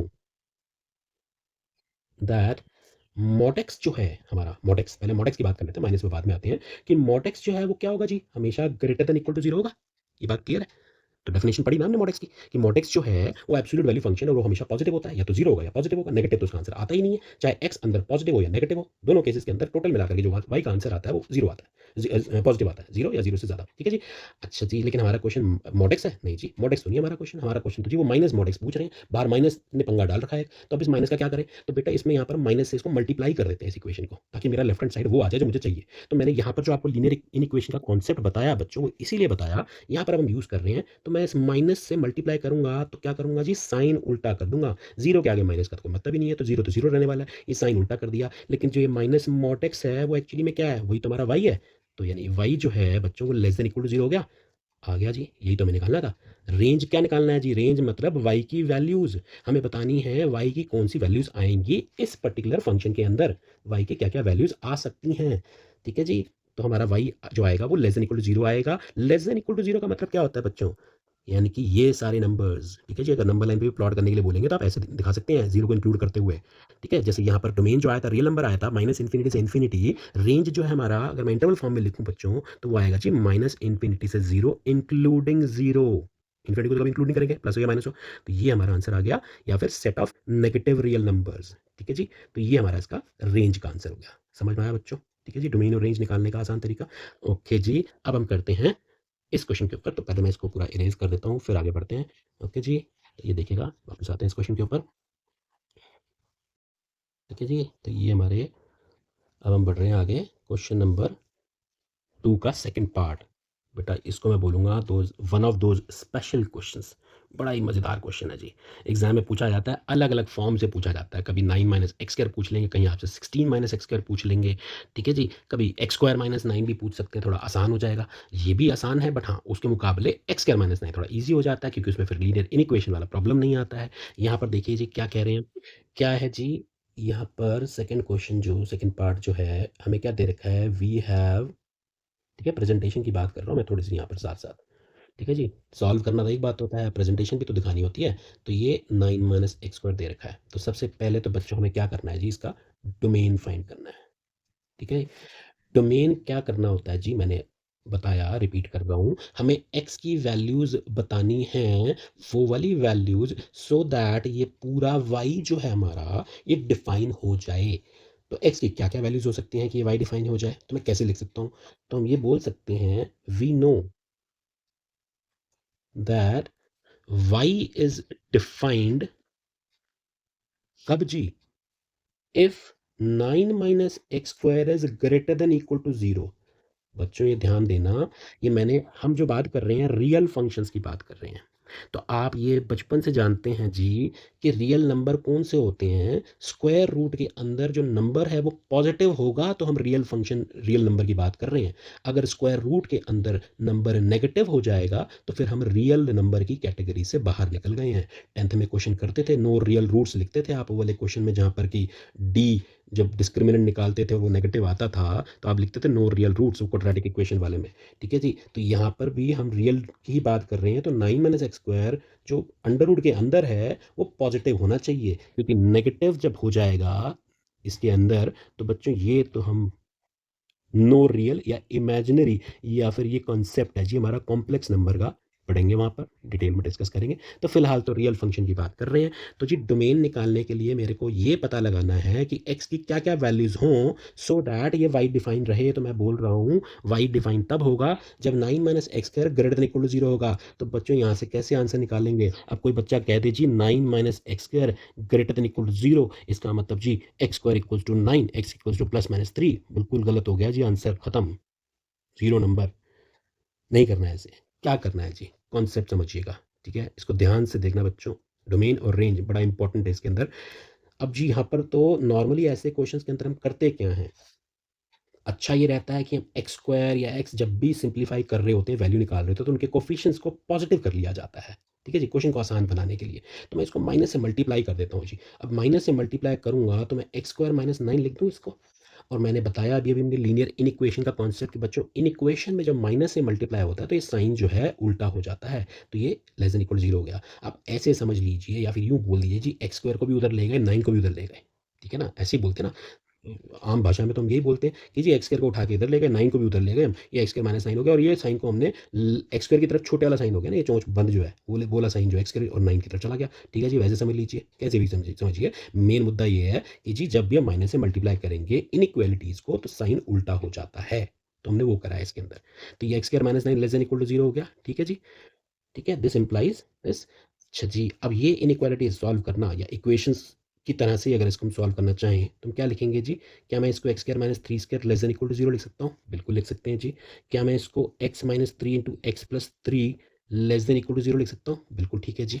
अब देखिए जी एक और अच्छा कॉन्सेप्ट यहाँ पर, दो ब्रैकेट्स, दो नंबर्स हैं ये, उनका प्रोडक्ट नेगेटिव चाहिए हमें। तो बच्चों आप ये जानते हो, यहाँ देखिए ज़रा ध्यान से, क्या मैं आपको बताऊँ कि जी दो नंबर का प्रोडक्ट नेगेटिव कब हो सकता है? ठीक है ना, यहाँ पर हमारे पास दो नंबर्स ये दे रखे हैं। मान लीजिए मैं लिखूँ ए बी है ये, वो नेगेटिव कब होता है? इक्वल टू 0 भी लगा सकते हैं, ठीक है, एक ही बात है। तो दो नंबर का प्रोडक्ट नेगेटिव कब-कब हो सकता है? कौन-कौन से केसेस बनते हैं बच्चों? बात समझ रहे हो? दो नंबर के प्रोडक्ट नेगेटिव होने का दो केसेस क्या हैं? या तो ये पॉजिटिव और ये नेगेटिव, ये पॉजिटिव, मतलब उनमें से कोई एक नेगेटिव होना चाहिए। ये बात समझ में आ रही है बच्चों जी? ठीक है जी, मैं इसको इरेज़ करता हूँ, थोड़ी जगह बना के एक्सप्लेन करता हूँ आपको मैं। मैं यहाँ पर क्या बना रहा हूँ जी केस, कि मैं इसमें लिखूँगा अब कि x - 3 is less than equal to 0 and x plus 3 is greater than equal to 0। और दूसरा एक केस बना रहा हूँ जो x - 3 greater than equal to 0, x plus 3 less than equal to 0। ये मैंने क्यों बनाया जी? मैंने बोला दो नंबर का प्रोडक्ट नेगेटिव तब होता है जब इनमें से कोई एक नेगेटिव हो। अगर दोनों पॉजिटिव होंगे तो आंसर पॉजिटिव होगा, दोनों नेगेटिव होंगे तो भी आंसर पॉजिटिव होगा, तो मुझे तो वो नहीं चाहिए। तो मैं तो ये कह रहा हूँ जी दो नंबर का प्रोडक्ट नेगेटिव तब होता है जब उनमें से कोई एक नंबर नेगेटिव हो। तो मैंने वही लिखा है यहाँ पर कि जो मेरे दो ब्रैकेट्स हैं x - 3 x प्लस 3, तो ये नेगेटिव कब होंगे? इसका प्रोडक्ट नेगेटिव कब होगा? जब इनमें से जी एक नंबर नेगेटिव और दूसरा नंबर मतलब ब्रैकेट पॉजिटिव होगा। तो एक केस मैंने लिया जी, पहले वाले को हमने नेगेटिव ले लिया, इसको दूसरे वाले को पॉजिटिव रखा। दूसरे केस में मैं क्या कर रहा हूँ जी, पहले वाले को पॉजिटिव और दूसरे वाले को नेगेटिव। ठीक है जी, यहाँ से हम इसको सॉल्व करेंगे, सॉल्यूशन निकालेंगे। देखिए जी कैसे निकालेंगे। तो ये तो लीनियर इक्वेशन और इनइक्वेशन का मिक्सचर है जी। लीनियर इक्वेशन सॉल्व करना आप जानते हैं, थोड़ी सी इनइक्वालिटी लगा लेंगे इसके अंदर नंबर लाइन को यूज़ करके। क्या लिखेंगे जी, x less than equal to 3 लिख देंगे इसको। ये 3 को उठा के इधर ले गया, ये तो मैं कर ही सकता हूँ। ठीक है जी, नॉर्मल भाषा में समझे हैं कि मैं 3 को उधर ले गया, या फिर कह लीजिए जी दोनों साइड पे हमने 3 ऐड कर दिया। ठीक है जी, उतना लंबा जाने की ज़रूरत नहीं है, वो कॉन्सेप्ट वही है, बट हम डायरेक्टली लिख सकते हैं, इतना अलाउड है जी आपको। x - 3 less than equal to 0 आया तो 3 को उठा के ले जाओ यहाँ पर, तो x less than equal to 3 आ गया। और यहाँ से क्या आ गया जी, x greater than equal to, इस 3 को उठा के ले गए तो साइन चेंज हो गया। या फिर ऐसा बोलिए कि दोनों साइड में -3 हमने ऐड कर दिया। ओके जी, अब भैया इसका क्या मतलब है? बड़ा ही अजीब सा बात कर दी हमने तो यहाँ पर। इसको समझने के लिए बड़ा आसान सा है जी, इसको नंबर लाइन पे प्लॉट कर लो आप। ठीक है जी, -3 0 3, बाकी कोई नंबर दिखाने की ऐसी आवश्यकता नहीं है। आप नंबर लाइन की हेल्प से ठीक है जी, इसका हम कॉमन सॉल्यूशन निकालेंगे कि ये जो दो बातें कह रहे हैं इसका मतलब क्या है। तो एक तो है जी x less than equal to 3, तो मैं इसको बोलूँ तो 3 तो हमारा आंसर है। x less than equal to 3 का मतलब ये वाले सारे पॉइंट्स, बात समझ रहे हो बच्चों। 3 से सारे छोटे छोटे पॉइंट्स जितने भी छोटे हैं 3 से, लेफ्ट साइड वाले सारे नंबर छोटे हैं। और x greater than -3, greater than equal to, तो ग्रेटर देन इक्वल टू -3 का मतलब तो ये वाले पॉइंट्स हो गए जी, समझ रहे हो जी। तो इसका मतलब जी ये दोनों जो कंडीशंस हैं ये आपस में एक कॉमन सॉल्यूशन क्या निकाल रही हैं, कॉमन सॉल्यूशन वो निकाल रही हैं जी जहाँ पर ये दोनों लाई कर रहे हैं, सॉल्यूशंस दोनों कोइंसाइड कर रहे हैं। दो लाइनें बनाई हमने, ये एक लाइन इधर को गई एक लाइन इधर को गई, कॉमन सॉल्यूशन क्या आया जी, -3 और 3 के बीच का जो वैल्यूज हैं, यानी ये वाली वैल्यूज को हम बोलेंगे जी, ये जो आई हैं हमारी, ये हमारा कॉमन सॉल्यूशन आया है इंक्लूडिंग 3 एंड -3। तो इसका मतलब ये कि x जो है बच्चों वो हमारा -3 से बड़ा और 3 से छोटा होना चाहिए, सो दैट ये कंडीशन सेटिस्फाई हो और इनफैक्ट ये वाली कंडीशन सेटिस्फाई हो। एक सॉल्यूशन। दूसरा सॉल्यूशन भी देखते हैं जी। दूसरा सॉल्यूशन क्या है जी, वो देख लेते हैं। दूसरा केस वो बोल रहे हैं x -3 greater than equal to 0 है, इसका मतलब x greater than equal to 3, और इसका मतलब जी x less than equal to -3। Same number line पे प्लॉट कर लेते हैं जी, -3 यहाँ 3 यहाँ। x greater than equal to 3 का मतलब हुआ जी ये, और x लेस देन -3 का, अरे भैया ये तो दोनों ही अपोजिट डायरेक्शन में जा रहे हैं, तो इसका तो कॉमन सोल्यूशन है ही नहीं, तो इसमें बोलेंगे जी नो सोल्यूशन। इस केस का सोल्यूशन नहीं है कि जी ये पॉजिटिव हो और ये नेगेटिव हो, तो उस केस में कॉमन सोल्यूशन नहीं है, दोनों जी रूठे हुए हैं, आपस में कोई सोल्यूशन दे ही नहीं रहे ये, तो इसको तो भूल जाओ, तो नो सोल्यूशन लिख दिया। तो हमारे पास सोल्यूशन क्या बचा जी, ये वाला। देयरफॉर x की वैल्यू जो है वो लाई करेगी जी -3 और 3 के बीच में। इसको हम इस तरीके से भी तो लिख सकते हैं, ठीक है जी। x लाई करेगा, x बिलोंग करेगा इस इंटरवल को -3 से 3 के बीच में। आप चेक कर लीजिए जी अपने आंसर, -3 और 3 के बीच में कोई भी वैल्यू सोच लीजिए, और इसको ये कंडीशन है ना, इसी को ही तुमने सॉल्व किया। तो जी x की वैल्यू -3 और 3 के बीच में क्या हो सकती है, -3 हो सकती है खुद ही। -3 अगर पुट करता हूँ तो क्या आएगा जी, ये -3 स्क्वायर -9 क्या आ जाएगा जी, 0 आ जाएगा जी, 9 - 9 बिल्कुल ठीक है जी। 3 पुट करूँगा तब भी 0 आ जाएगा, और -3 और 3 के बीच में कोई भी वैल्यू उठा लो जी, मान लो जी 0 ही पुट कर लिया हमने, तो 0 स्क्वायर -9 क्या होता है जी, 0 स्क्वायर -9 होता है, लेस देन होता है 0, बिल्कुल ठीक है जी। क्या 1 पुट कर दूँ जी, 1 स्क्वायर -9 नेगेटिव होता है, बिल्कुल होता है जी, -8 आएगा। तो ये वेरीफाई करने के लिए बता रहा हूँ आपको मैं। तो एक्स अपना आंसर वेरीफाई करना चाहें तो साइड में देख लीजिए, हाँ जी जो आपने सॉल्व किया वो ठीक आया है नहीं आया, वो बात जो पूछी गई है वो उसको सेटिस्फाई भी कर रही नहीं कर रही। आपने आंसर तो निकाल दिया, पता चला जी आपने इधर तो सोल्यूशन निकाल दिया, उधर नो सोल्यूशन निकाल दिया, आप समझ रहे हो। तो आपके आंसर को अपने वेरीफाई जरूर कर लिया करें जब भी करते हैं एग्जाम में। तो वेल हमारा क्वेश्चन क्या था जी, हमें डोमेन निकालना था, और डोमेन हमने यहाँ पर निकाल दिया है। डोमेन क्या निकला है जी, डोमेन निकला है हमारा ये कि जी x जो लाई करेगा वो -3 से 3 के बीच में लाई करेगा, तो फिर जाकर के ये जो फंक्शन है हमारा 9 - x² अंडर द रूट, ये डिफाइन हो पाएगा। So for values of x lying between -3 and 3 this function is defined and therefore domain is this. ठीक है जी, ये हमारा आ गया domain of this particular function. अच्छा जी, अब रेंज कैसे निकाली जाए, तो बच्चों आओ रेंज निकालते हैं इसका। ये मैं हल्का सा इरेज करता हूँ इसके अंदर। तो जी रेंज देखिए, रेंज निकालने के लिए मेरे को करना क्या होगा, ध्यान दीजिए थोड़ा सा, बिल्कुल ऐसा ही कॉन्सेप्ट है, लेकिन एक दो चीज़ें जो आपको समझनी है वो ध्यान दीजिए। रेंज के लिए पहले तो मैंने लिख दिया we have y is equal to what, 9 - x² under the root, ठीक है जी। अच्छा, अब ऐसे में क्या करेंगे हम, स्क्वायरिंग बोथ साइड करिए पहले तो, क्या बनेगा जी हमारे पास, y square equals to 9 - x² लिख सकता हूँ, और मैं इसको x square equals to 9 - y² लिखता हूँ, ठीक है जी। एक्स और वाई को इंटरचेंज कर दिया यहाँ पे, तो this implies x equals to what, x की वैल्यू क्या आ जाएगी जी, plus minus under root of 9 - y² लिख दूंगा मैं, ठीक है जी। ये बात समझ में आ रही है। स्क्वायरिंग, पहले स्क्वायरिंग करा, फिर एक्स और वाई को इंटरचेंज करा, एक्स की वैल्यू निकाली plus minus under root of 9 - y square. ये बात क्लियर हो गई है जी आपको, ठीक है। रेंज निकाल रहे हैं, तो अब ये मैंने करा क्या है बेसिकली, मैंने जी एक तरह से अब जो हम अभी तक पढ़ते आए हैं कि जी वाई को एक्स के टर्म्स में एक्सप्रेस किया जाता है, एक जनरल नोटेशन है, और एक्स को हम डोमेन बोल देते हैं, वाई को रेंज बोल देते हैं, और हम ये निकालते हैं कि एक्स की कौन कौन सी वैल्यूज़ के लिए वाई डिफाइंड है, तो ये होता है जी डोमेन निकालने वाला तरीका।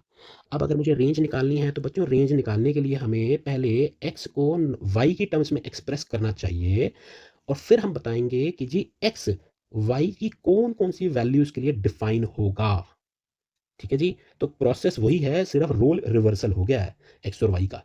अब हमें यह बताना है कि जी x y की कौन कौन सी वैल्यूज के लिए डिफाइन होगा। तो बच्चों ये तो वही क्वेश्चन हो गया जी जो ये किया था। अगर मैं बोलूँ जी ये 9 - x² की बात कर रहे हैं या 9 - y² की बात कर रहे हैं, कोई फर्क है क्या, सिंबल ही तो है, सिंबल ही तो है ना जी। ये उसी तरीके से जैसे हमने यहाँ पे किया वैसे अब करेंगे, ये करके बता देता हूँ और फिर देखते हैं कि वाई की एक्स की क्या क्या आई मीन वाई की क्या क्या वैल्यूज आएंगी सो दैट एक्स डिफाइन हो जाए। ठीक है जी। ओके, तो यहाँ पर देखिए, so x will be defined if, कब डिफाइन होगा जी, रियल वैल्यू फंक्शन पढ़ रहे हैं, कब डिफाइन होगा, if 9 minus y square is greater than equal to 0, root के अंदर नंबर जो है वो हमारा पॉजिटिव होना चाहिए। अब तो ये वही कॉन्सेप्ट हो गया बिल्कुल ही, सबसे पहले हम माइनस से मल्टीप्लाई कर देंगे तो लेस देन इक्वल टू 0 हो जाएगा, फिर मैं इसके फैक्टर्स बना दूंगा जी, y minus 3 y plus 3 less than equal to 0 आ गया।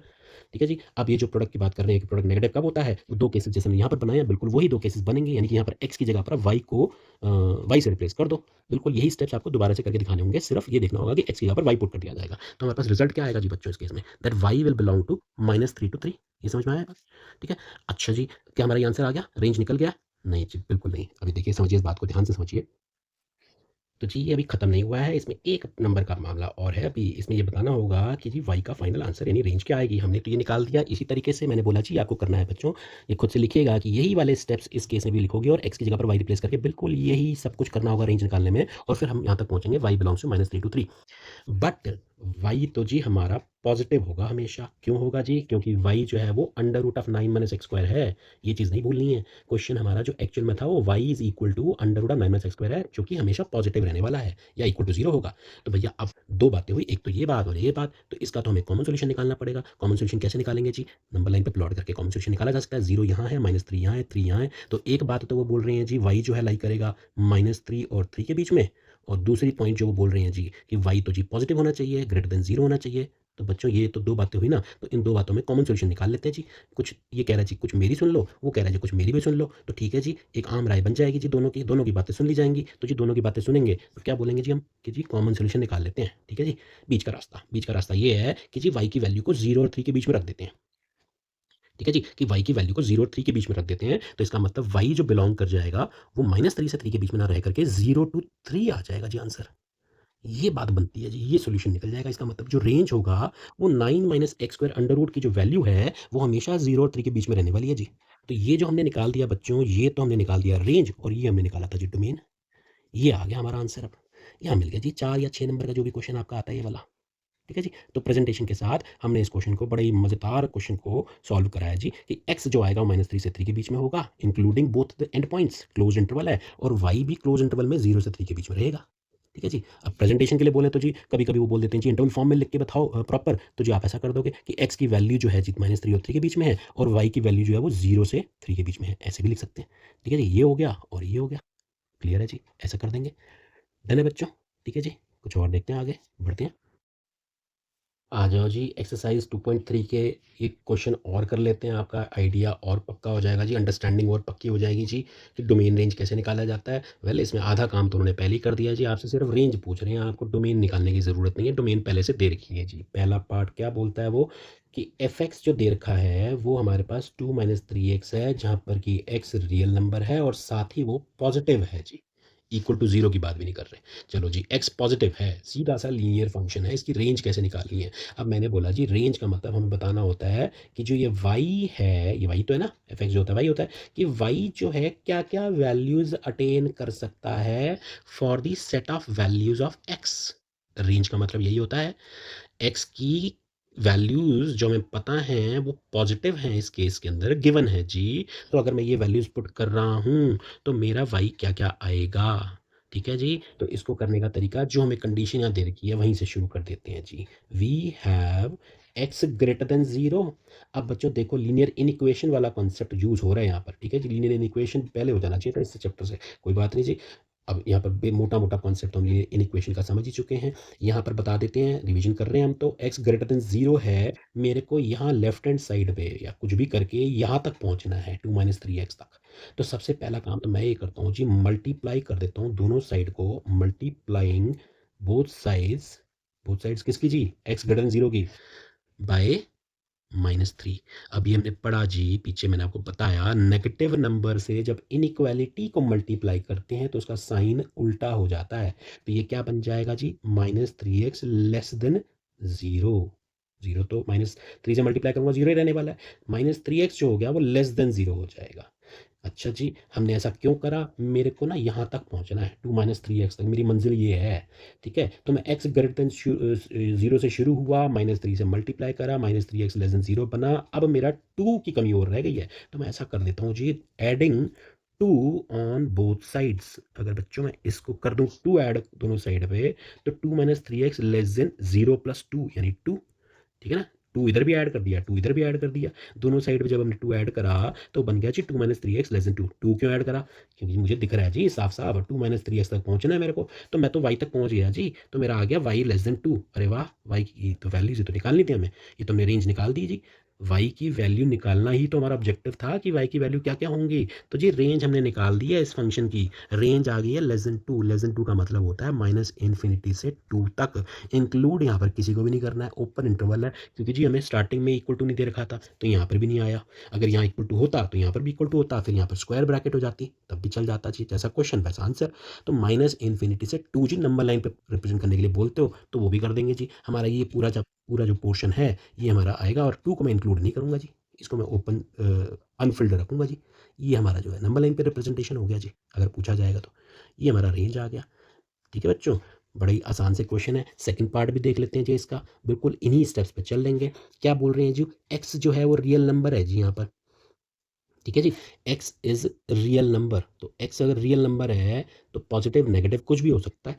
तो क्या बोल सकते हैं जी, can we say we have या we know that x square will always be greater than और इक्वल टू 0।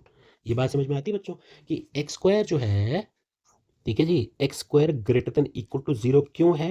बिकॉज ये तो हम जानते हैं जी, square of any number is always positive, और यहाँ पर एक्स की वैल्यू 0 भी हो सकती है, क्योंकि एक्स तो रियल नंबर है, रियल नंबर तो 0 हो सकता है, तो 0 तो फिर अगर 0 पुट कर देंगे तो एक्स स्क्वायर की वैल्यू 0 हो जाएगी, तो पॉजिटिव है। अगेन मैं बोल रहा हूँ जी, रेंज निकालना है, डोमेन नहीं निकालना। डोमेन तो हमें पहले से गिवन है, रियल नंबर है। रेंज निकालना है तो मैं किसी भी तरीके से y is equal to x square plus 2 का तक पहुँचूँगा, वो मेरी मंजिल है जी, एक्स स्क्वायर प्लस 2 तक पहुँचाना है इसको। तो x square greater than equal to 0 है, ये तो हो गया जी। अब मैं 2 ऐड कर दूँ दोनों साइड पे, इन इक्वेशन के दोनों साइड पे, ये आ गया। अरे भैया ये क्यों करा हमने? क्योंकि हमें y लाना था, तो y greater than equal to 2 आ गया। ये तो बड़ा आसान हो गया जी।